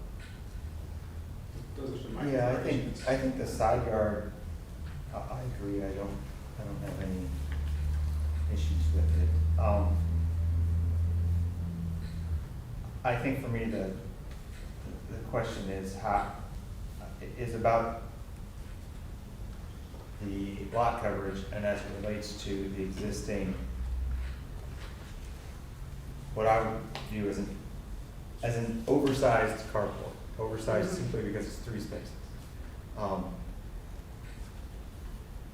For example, if it was just paved 3 parking spaces, I think I'd feel very comfortable saying, you need to tear up one of those parking spaces, and then you'll do this, and you'll be fine with the lot coverage and not need the variance.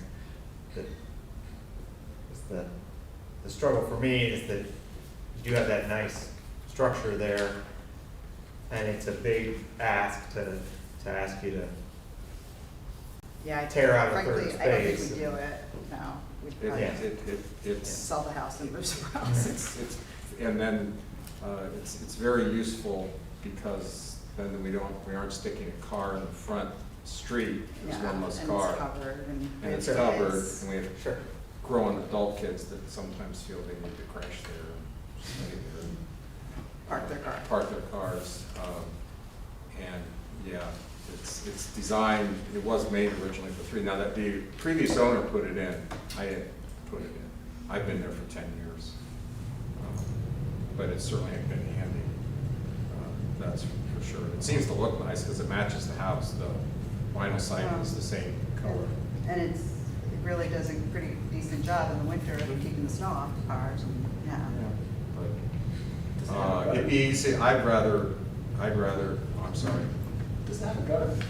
Yeah, Yeah, And where does that run out into? the alley, I think. yeah, the alley, Just jerk that into the alley. yeah.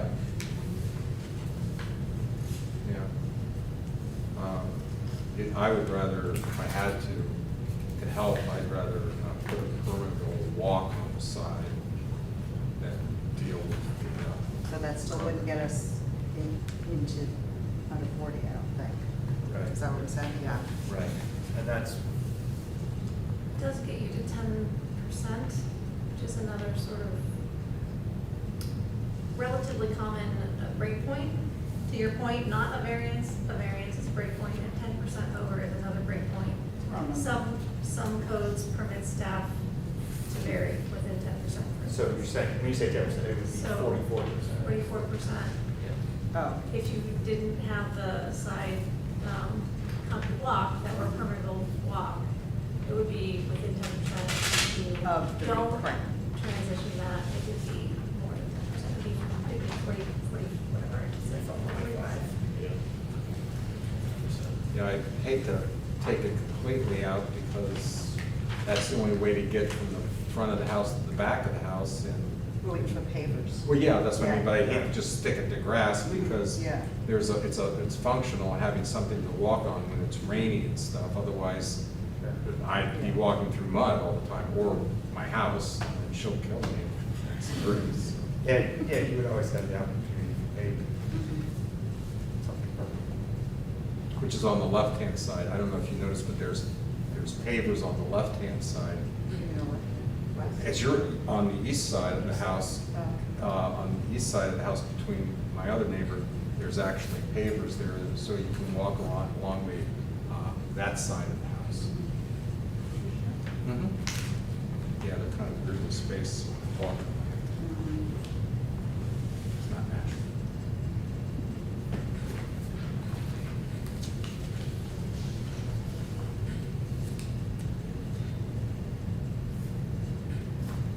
And just to clarify,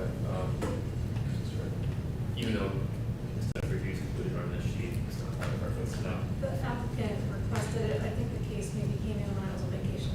Okay, so we just strike it. Yes. Yes, Okay. strike that, and the agenda carries. Second half of the month, No, I didn't do it because I was with a group and they went when they went, so normally I try to not miss. Yeah, we were told to add that to the application, so we did. Question from staff, is the downspout on the carport running off into the alley and not being tied into the sewer, is that code compliant? Yes.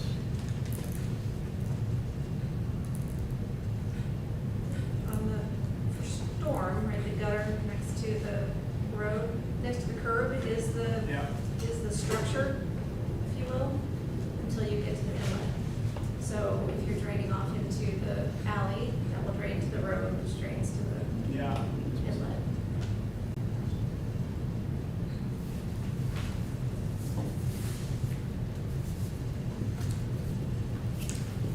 Yeah, it doesn't end up in the neighbors. Yeah. That's what I did. Yeah.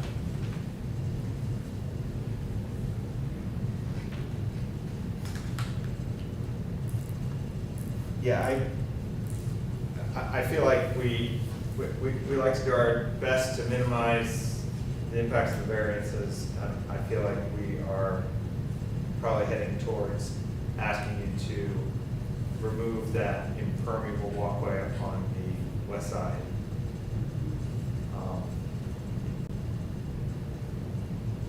But I guess, what do you think? What do you think about this?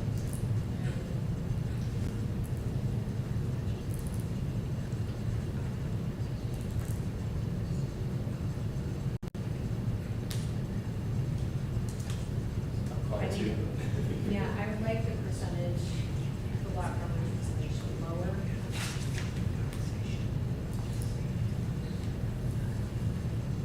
And I think that, but I hate having to tear up something that is completely usable and was already there in the first place. And the cardboard was already there in the first place.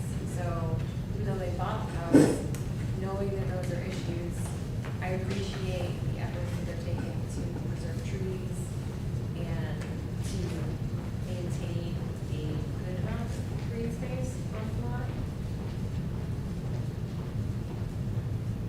I don't think that their ask is, I think that their ask for the addition is reasonable. It's just existing conditions, but they are existing building conditions, they're not lot hardship conditions necessarily.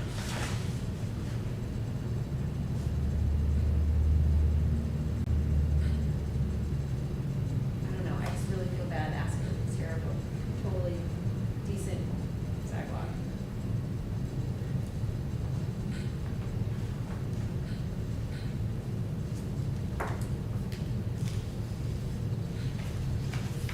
I would say it's easier to shovel a sidewalk than it is pavers. Just throwing that out there. Because I can't really shovel the front pavers that easily. So I have to brush it off.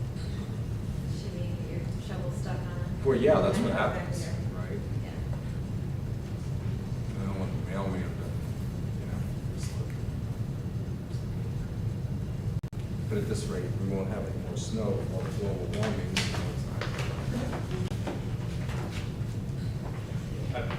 Very similar, look at the lot percentage and, 45.5% versus 44%, so maybe, 1.5% might seem like a small amount, maybe it is. But, speaking of what Tice was saying, things, always trying to look for ways to try to enhance that, especially from a groundwater penetration or water penetration perspective. However, the real, issue is more the three-car carport, and if it was a more rundown looking thing, maybe it, something like that, it would feel a lot different, I think, to me, and I would probably be in agreement that, yeah, it's such an easy solution just to, take away that unnecessary one carport and we fix everyone's problems, right? But it is a nice structure. It's a structure that you guys are utilizing effectively. So then it comes to that 1.5% on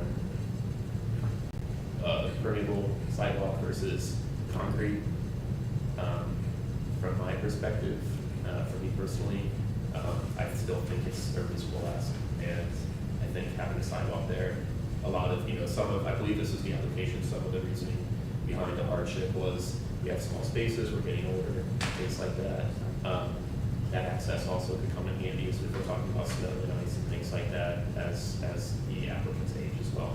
So that's my view on it. Can we approve, would we be able to approve lot coverage with the condition, or based on the existing conditions, and so that anybody else who, if somebody else were to buy the property later and to want to build something to that percentage, that they would then have to go back and reapply for a variance, that it's approved given the existing site conditions? You make a motion that way? I would tell you. Yeah, I think some of the concern is thinking forward, that the next owner of the house are gonna say, well, we've got a three-car carport, Why don't we so make it- you should let us put up a two-story, three-car garage. And, yeah, right. No, it really would. No, I agree, but then they'll say, well, it was already, lot coverage was already approved, and that's some of what I think we're thinking through here, is that, Questions for staff? Did we look at the permitting history of the carport? Permitting history? I did not. We can, and I might be able to do it live. I'm gonna go out on a limb and say it was not permitted. Yeah. That's not Because surprising. it's too close to property line. Yeah. So I think that okay, the condition could be any change yeah, that's a good point. to the, particularly the carports should come through, I don't know, strict scrutiny or whatever from staff at the very least. Maybe it can, because my sense is, yeah, my guess would also be that. That's a good carport's point. not And permitted. if somebody was gonna fill a garage, or whatever, they have to come in for a permit. Yeah, yeah, they would have to anyway, And that right? would seem- But given this history, who knows? Yeah. But it might be a way to make sure that if anything happens to that carport, somebody takes a close look and not just assume that, oh yeah, let's build a wall around this. Yeah. A greenhouse on top. Sure. It appears a carport was built in 2006. That's what it was. When I bought the house, they did have the plans for it, like the blueprints.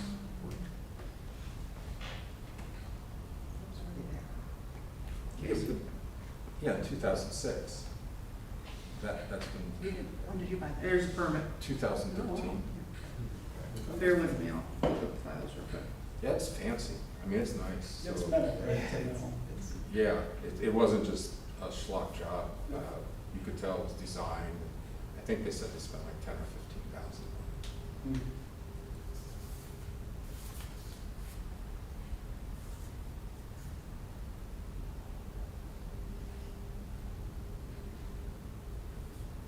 I'm watching you scroll. Oh, you guys are looking at that. I was wondering what was that. Unfortunately, It does appear that the records are not scanned, but we have a journal entry from 1968 and 1970. Oh, that's. For what? I don't know. House was built like in 20 or 21. Looks like a $3 charge back in 68. So not all of the building department records have been scanned, so it's not. Yeah, so yes, it was permitted. It's very possible Well, it the could have file been still just- needs scanned. And it could have been, looking at the pictures, it could have been just the center carport. The other two look like additions, so we don't know what the carport was approved. Yeah. It just, yeah, unfortunately, that's. So how do we want to do this?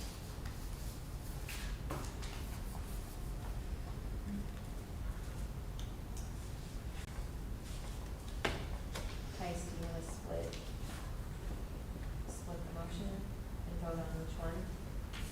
Or does the whole board wanna split the motion and vote on each one? I'm indifferent to that. Yeah, I don't, Same here. I know. I don't think we need to. Are we all, I think we're ready. The one point we mentioned was the statement surrounding future consideration of renovations to the carport, correct? So, Yeah. Some kind of conditional approval, the condition being, but the condition is any, yeah. Any alteration to future the work needs a carport has to go permit, through but, right, permitting anyway. it's gonna it's gonna come Yeah. to this kind of a meeting point. Yeah. Okay. So we're gonna state this as 45.5% variance, does that, we're comfortable with that, staff? You wrote it down, right? 45.5. 45.5 includes the walk. 1.5% for a walk. It's 23, we're going with 2395 square feet, which is the 45.5%.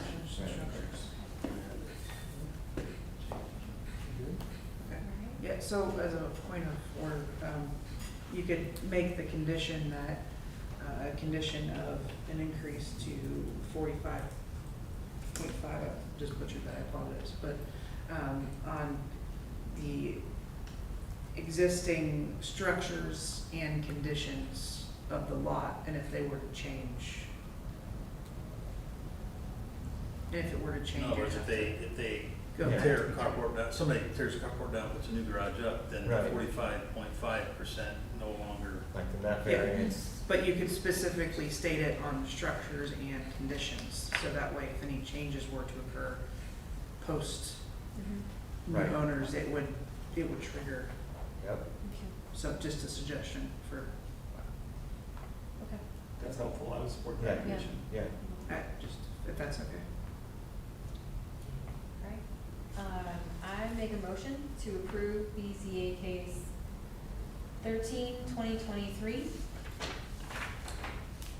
1463 West First Avenue, for a variance from Grandview Heights Planning and Zoning Code, section 1155.02C2A, to reduce the side yard along the west property line from 5'3" from 6 feet that is required for a one-story addition to an existing one-story home. Part B, for a variance from Grandview Heights Planning and Zoning Code, section 1155.02C3, to increase the maximum lot coverage allowable from 40% to 45.5% to accommodate a one-story addition to any existing one-story home. Given the condition that any existing structure, any changes to any existing structures and conditions of the lot be reevaluated if they are to be changed in the future. Kind of? What you can't do is commit a future board. So Right. you can't Right. require them to reevaluate it. Right. What you can do is say that your ruling only applies to the current conditions. Right. Okay, So the variance only applies given the current built Existing. structures on the lot. yes. Yes. So make a Understood. motion. Yep, Okay, I got it. thank you. You won't see this. Our intent, the reason we wanted also in the first floor is as we get older, we don't want to have to, just to be clear, do you understand what the variance is? Oh, yeah, this will be it. Okay. And this is it. This is, I mean, I want to retire in a few years, and she does in a few more years after that, so. I'll second. Van West Yes. Calno, Yes. La Souza, Yes. Chair Kinzinger. Yes. Approved. Thank you. Thank Thank you. you.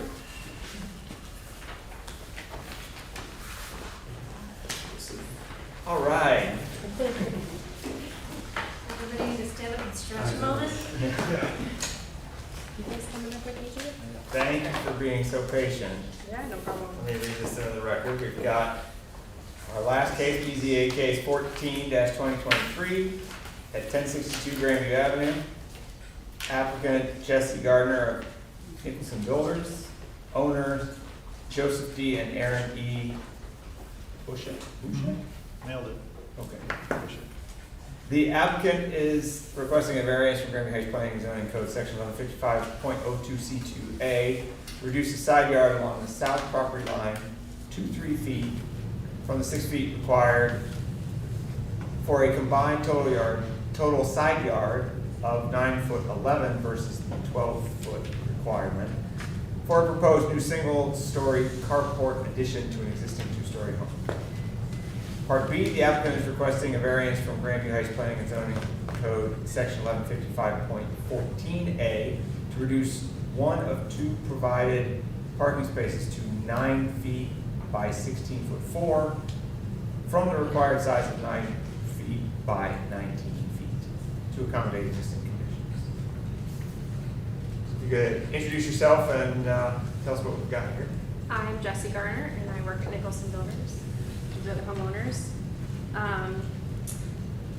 We are working with a very narrow and tight lot, and we feel the variance to allow the homeowners the ability to park the car in a garage is a pretty normal request. We hope the garage is the only thing that will be close to the property line, not the addition. So the garage is the only thing that needs the variance.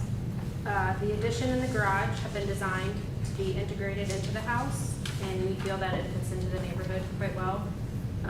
Our goal for requesting this variance is to provide the homeowner with an extra parking space, a protected space for 1 car, and a secured storage space.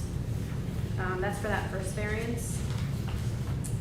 The second variance, as you mentioned, is an existing condition that we would like to have approved. And then the third variance for the aesthetic review was only mentioned because I believe you were on vacation. So Yeah, right, we're not, Okay. we're not doing this today. Okay, great.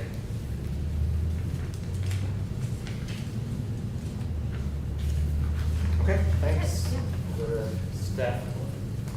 Yes, so this is another very unique lot in town, sort of south subdivision off Grandview Avenue. Don't bring it back in there, but it's delightful, one of the places I would like to live.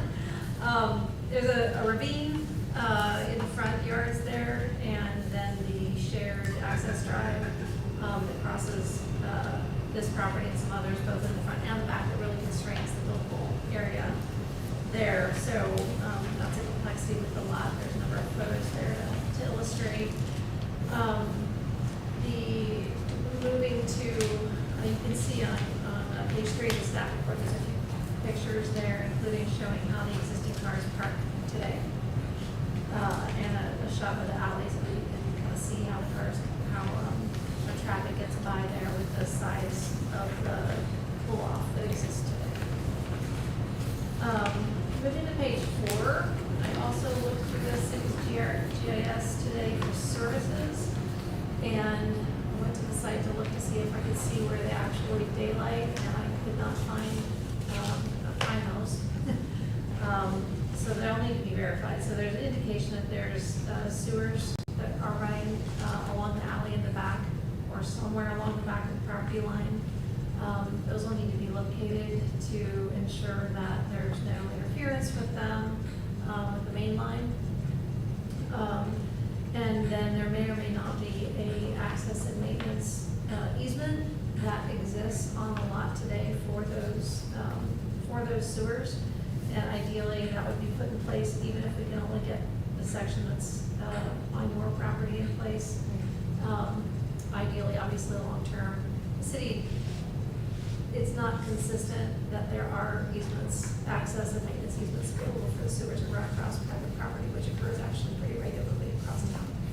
So whenever we run into an opportunity to do that, we'd like to do it, if it's a building permit or variance, take the opportunity to get that done, which is a separate action, not with this body necessarily at all. It's a council action, but it's something that we would request that it be a condition that variance is on verification that there's no collision with the storm sewer, with any of the work being proposed, and also get variance, or sorry, get easement put in place. Beyond that, in terms of the lot, it's almost 11,000 square feet, this lot, only 6,000 is required. However, as I mentioned, due to those specific conditions, the buildable area is really quite tight back in there.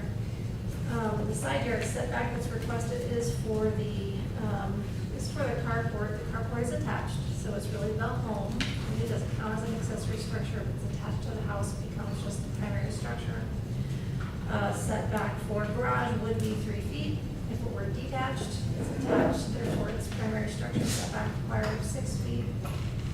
The adjacent home to the south is about 5 feet further south from the lot line, so there will be effectively 8 feet between the structures there, which is adequate for safety services access. The parking spaces should be, which I know is a goal. There'll be a full-size space available under the carport when this is said and done, and almost the same amount of asphalt behind the garage as there is today. There'd be a little bit of infringement with the new addition, but very nearly so. So parking should be improved by the project. So with those conditions and considerations, again, staff would support the project and recommend approval.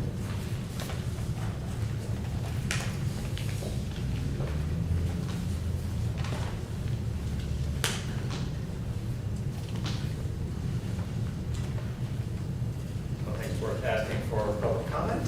Good, no one wants to stuck around for the long haul. All the neighbors are in favor, so. Yeah. Just understanding a little bit about, so the current garage is being used more as a living space currently. Yeah, the And- previous owner pretty much left 3 feet left of that garage, so it's not even really a garage that's left. Oh, okay. So that door doesn't even operate, it's kind of a fake shed, kind of, if you will. Okay, Yeah. like a storage room, big door. Exactly, Okay. yeah. Is that gonna remain? No, that'll come out and that'll be, that extra 3 feet will be part of the living space, and then we'll put some clear story windows to get rid of that garage door that's not functioning. It had been permitted as a single-car garage, and I think, we did look up permitting on this earlier today. There's evidence for that single-car garage addition, but not for conversion to living space, which was probably done as interior construction. That's not supported. Yeah. Yeah, it's kind of strange looking, so that's not surprising that it wasn't permitted.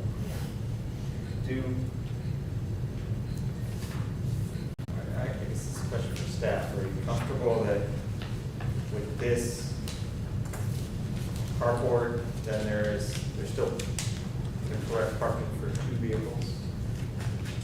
But not the correct parking.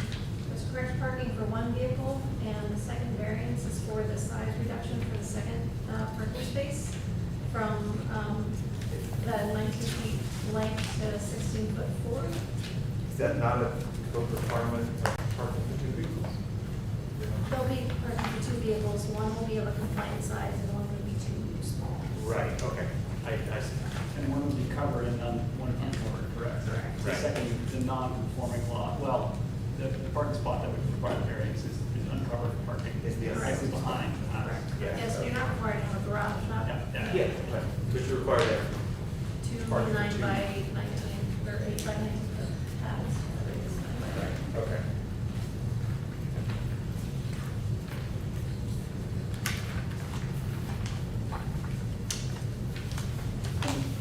Fire chief. Most common cars are about 14 feet long.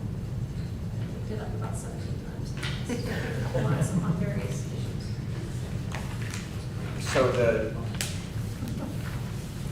just so I understand, that second parking space is kind of this spot that would pull right up to what is now the garage door. Correct. That's exactly right. And that's what's 16 foot for right now, because Right. 16 foot for abuts to that, the access drive. Yeah, okay. You can see how a car fits in there today. There's 2 cars there today, so it would fit a little better than 2 cars do today. Yeah, they have to fit at an angle. Yeah. Everyone in that area has to fit kind of wonky. Technical. Well, the neighbor with the outdoor storage on the other side of the fast drive is also fascinating from a fire truck access point of view. But Yes. I guess that's in your Yeah, I mean, they'll be quick to get there. The hockey goals. There's like 2 white crates. Oh, with you mean, locks yeah. on those guys. Yeah. Fire chief probably has to really tight corners. Those power lines are challenging too, because any like large truck is gonna hit the lines and keep those out. Yeah. But I'm guessing, This One of the particular very project ones. doesn't make it any worse. yeah, yeah. Yeah. Correct. And it's been reviewed by all the appropriate authorities within, yeah. Yeah, And this will make it better. yeah.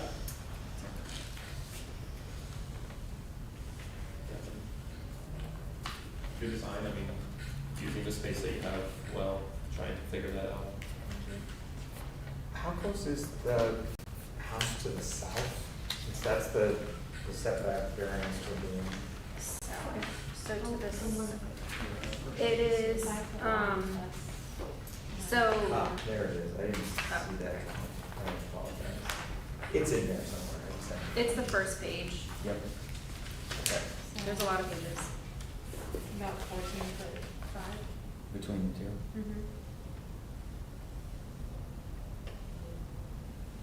Yeah, for the bump out, it's about 9'4". That's the closest that there is right now, the big bump out on the south. And existing. Correct. Oh, yes. So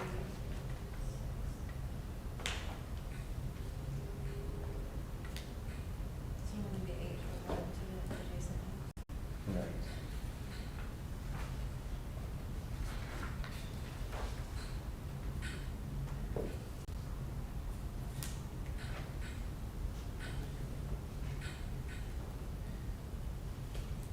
I'd like to point out in the verbiage, if this does get approved, that we are not clear whether or not it would be a carport or a garage.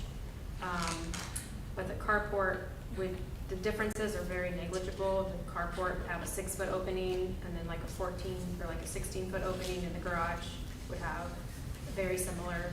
So the design on the side that we're requesting the variance is the exact same.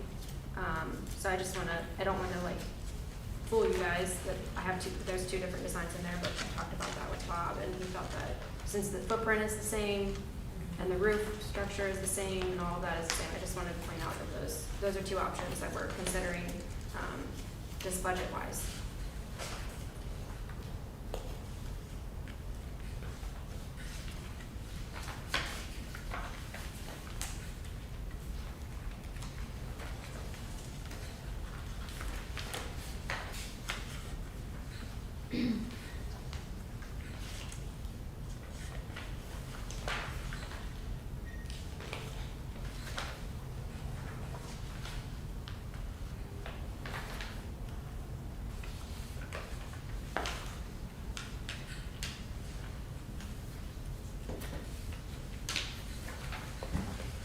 Yeah, I think it looks nice. I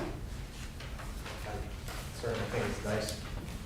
Found a way to actually get rid of this silly, let's call it a garage right now. Yeah.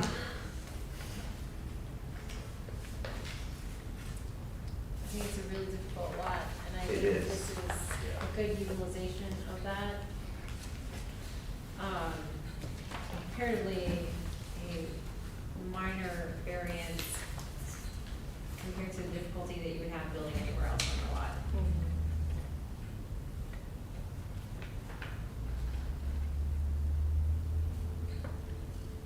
I feel similarly. And again, practical difficulties here, as outlined in the staff report, certainly I think warrants the variances requested. I will note also for my colleagues, new colleagues on the board, that to me, the fact that what looks to be an unpermitted conversion of a garage to a residential structure or a residential use is normally very much not allowed in Grandview, except for the fact that this is an attached garage. This is not unattached, right? So when there's an unattached garage and somebody proposes a conversion to residential use, that is highly controversial in this community and not allowed as of current zoning, in my understanding. So I think, to me, the fact that I am supportive of this is very much contingent on the just built reality that this is an attached garage. Yes, And I am in no way, shape, or form hereby suggesting that the code or this board allows conversion of unattached garages to residential. Yes. Thought that would be, we all know that. Yes. What the board's saying, Right. to me. Right. Nothing in that changed while you were away from. Yeah, no, I figured. That's absolutely true. If I could make a point of order too, if you decide to approve, if you could make clarification that either design is acceptable, whether it's a carport or a garage. As long as it maintains the same footprint. Yeah. And roof height. And roof height.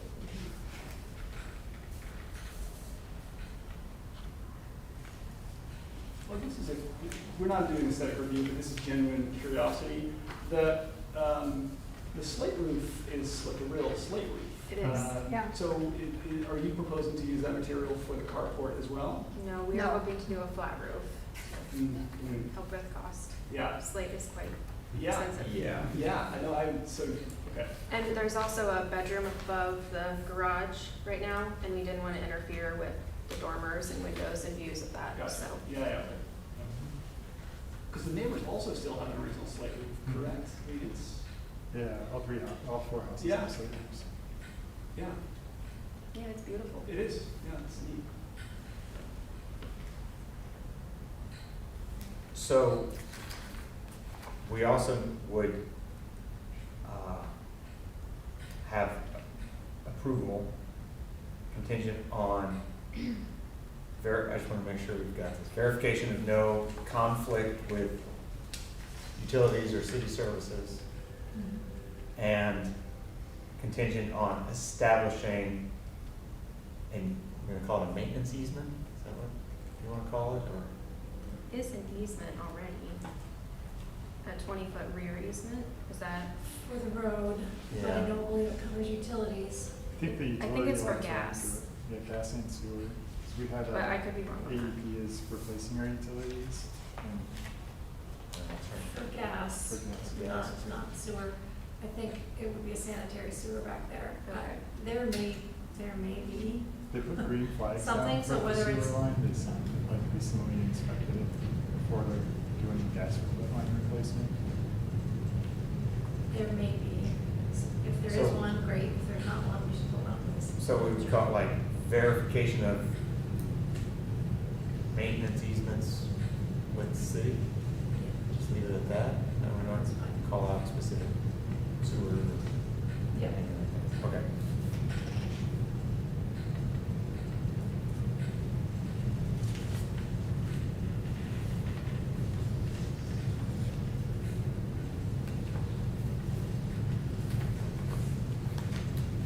Any other questions, concerns, comments? All right, come on. I move to, are we okay doing this together? Also, let me ask that question. Doing this part A, part B together? That's not good. Okay. I move to approve BZA case 14-2023 at 1062 Grandview Avenue. Part A, approval of a variance from Grandview Heights Planning and Zoning Code Section 1155.02C2A to reduce the side yard setback along the south property line to 3 feet instead of the 6 feet required for a combined total yard setback of 9 foot 11 inches instead of the 12 feet required for a proposed new single-story carport or garage addition to an existing 2-story home. And part B, the applicant, approval of a variance from Granby Heights Planning and Zoning Code, section 1155.14A, to reduce one of 2 provided parking spaces to 9 feet by 16 foot 4 from the required size of 9 feet by 19 feet to accommodate existing conditions. Both of these variances would be contingent upon verification of no conflict with utilities or services, and also contingent upon verification of maintenance easements with the city. And I guess as a final clarification, this would apply to a carport or garage with the same footprint as what has been provided to us and the same roof line. It is, yeah, both are the same. Oh, sorry, you weren't asking. No, that's right, yeah, just making sure it's in there. Yeah, sorry. Yeah. I second. Calamo? Yes. La Souza? Yes. DMS Akers? Yes. Chair Kinzinger? Yes. Thank you. Thanks for being so patient. We don't usually go this late. We don't usually have Good for you. this many cases, so thank you for sticking it out. Thank you. All right, thank you. So just to, the contingent of the utilities and maintenance easement, that is something that you guys will verify, or is that something that we need to verify? You should follow up with us about it. Okay. Just to make sure that doesn't fall off our radar. Okay. And we can check with our service purpose, if there's something in place, if there's not, kind of a process to get it in place, and we'll talk you through it. Okay. Got it. Okay, thanks. Have a good night. Thanks. Okay, any other business today? Someone to Joe. Yep. I will not be in the office. Okay, Joe is here. I don't hear this either. okay. Come back. Yeah. It's unfortunate, but yeah. Yep, you said city council do that, coming in. Yep. We just need. Will you be here? I'll double, triple check. Yeah, I was just saying, I believe I'm fine. Yeah, I believe it's fine. So we can advise the applicants in this situation and see if they may choose to defer to September. Yeah, it sounds like we'll have 3 people, which will mean in that sense it will have to be unanimous. So yeah, if you can advise them ahead of time. That's great, what that would be then.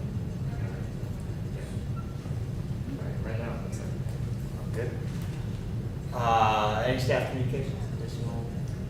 No, I think so. I think I'm gonna get done with our own city projects and be able to turn back to working on the other projects like the zone code, getting closer.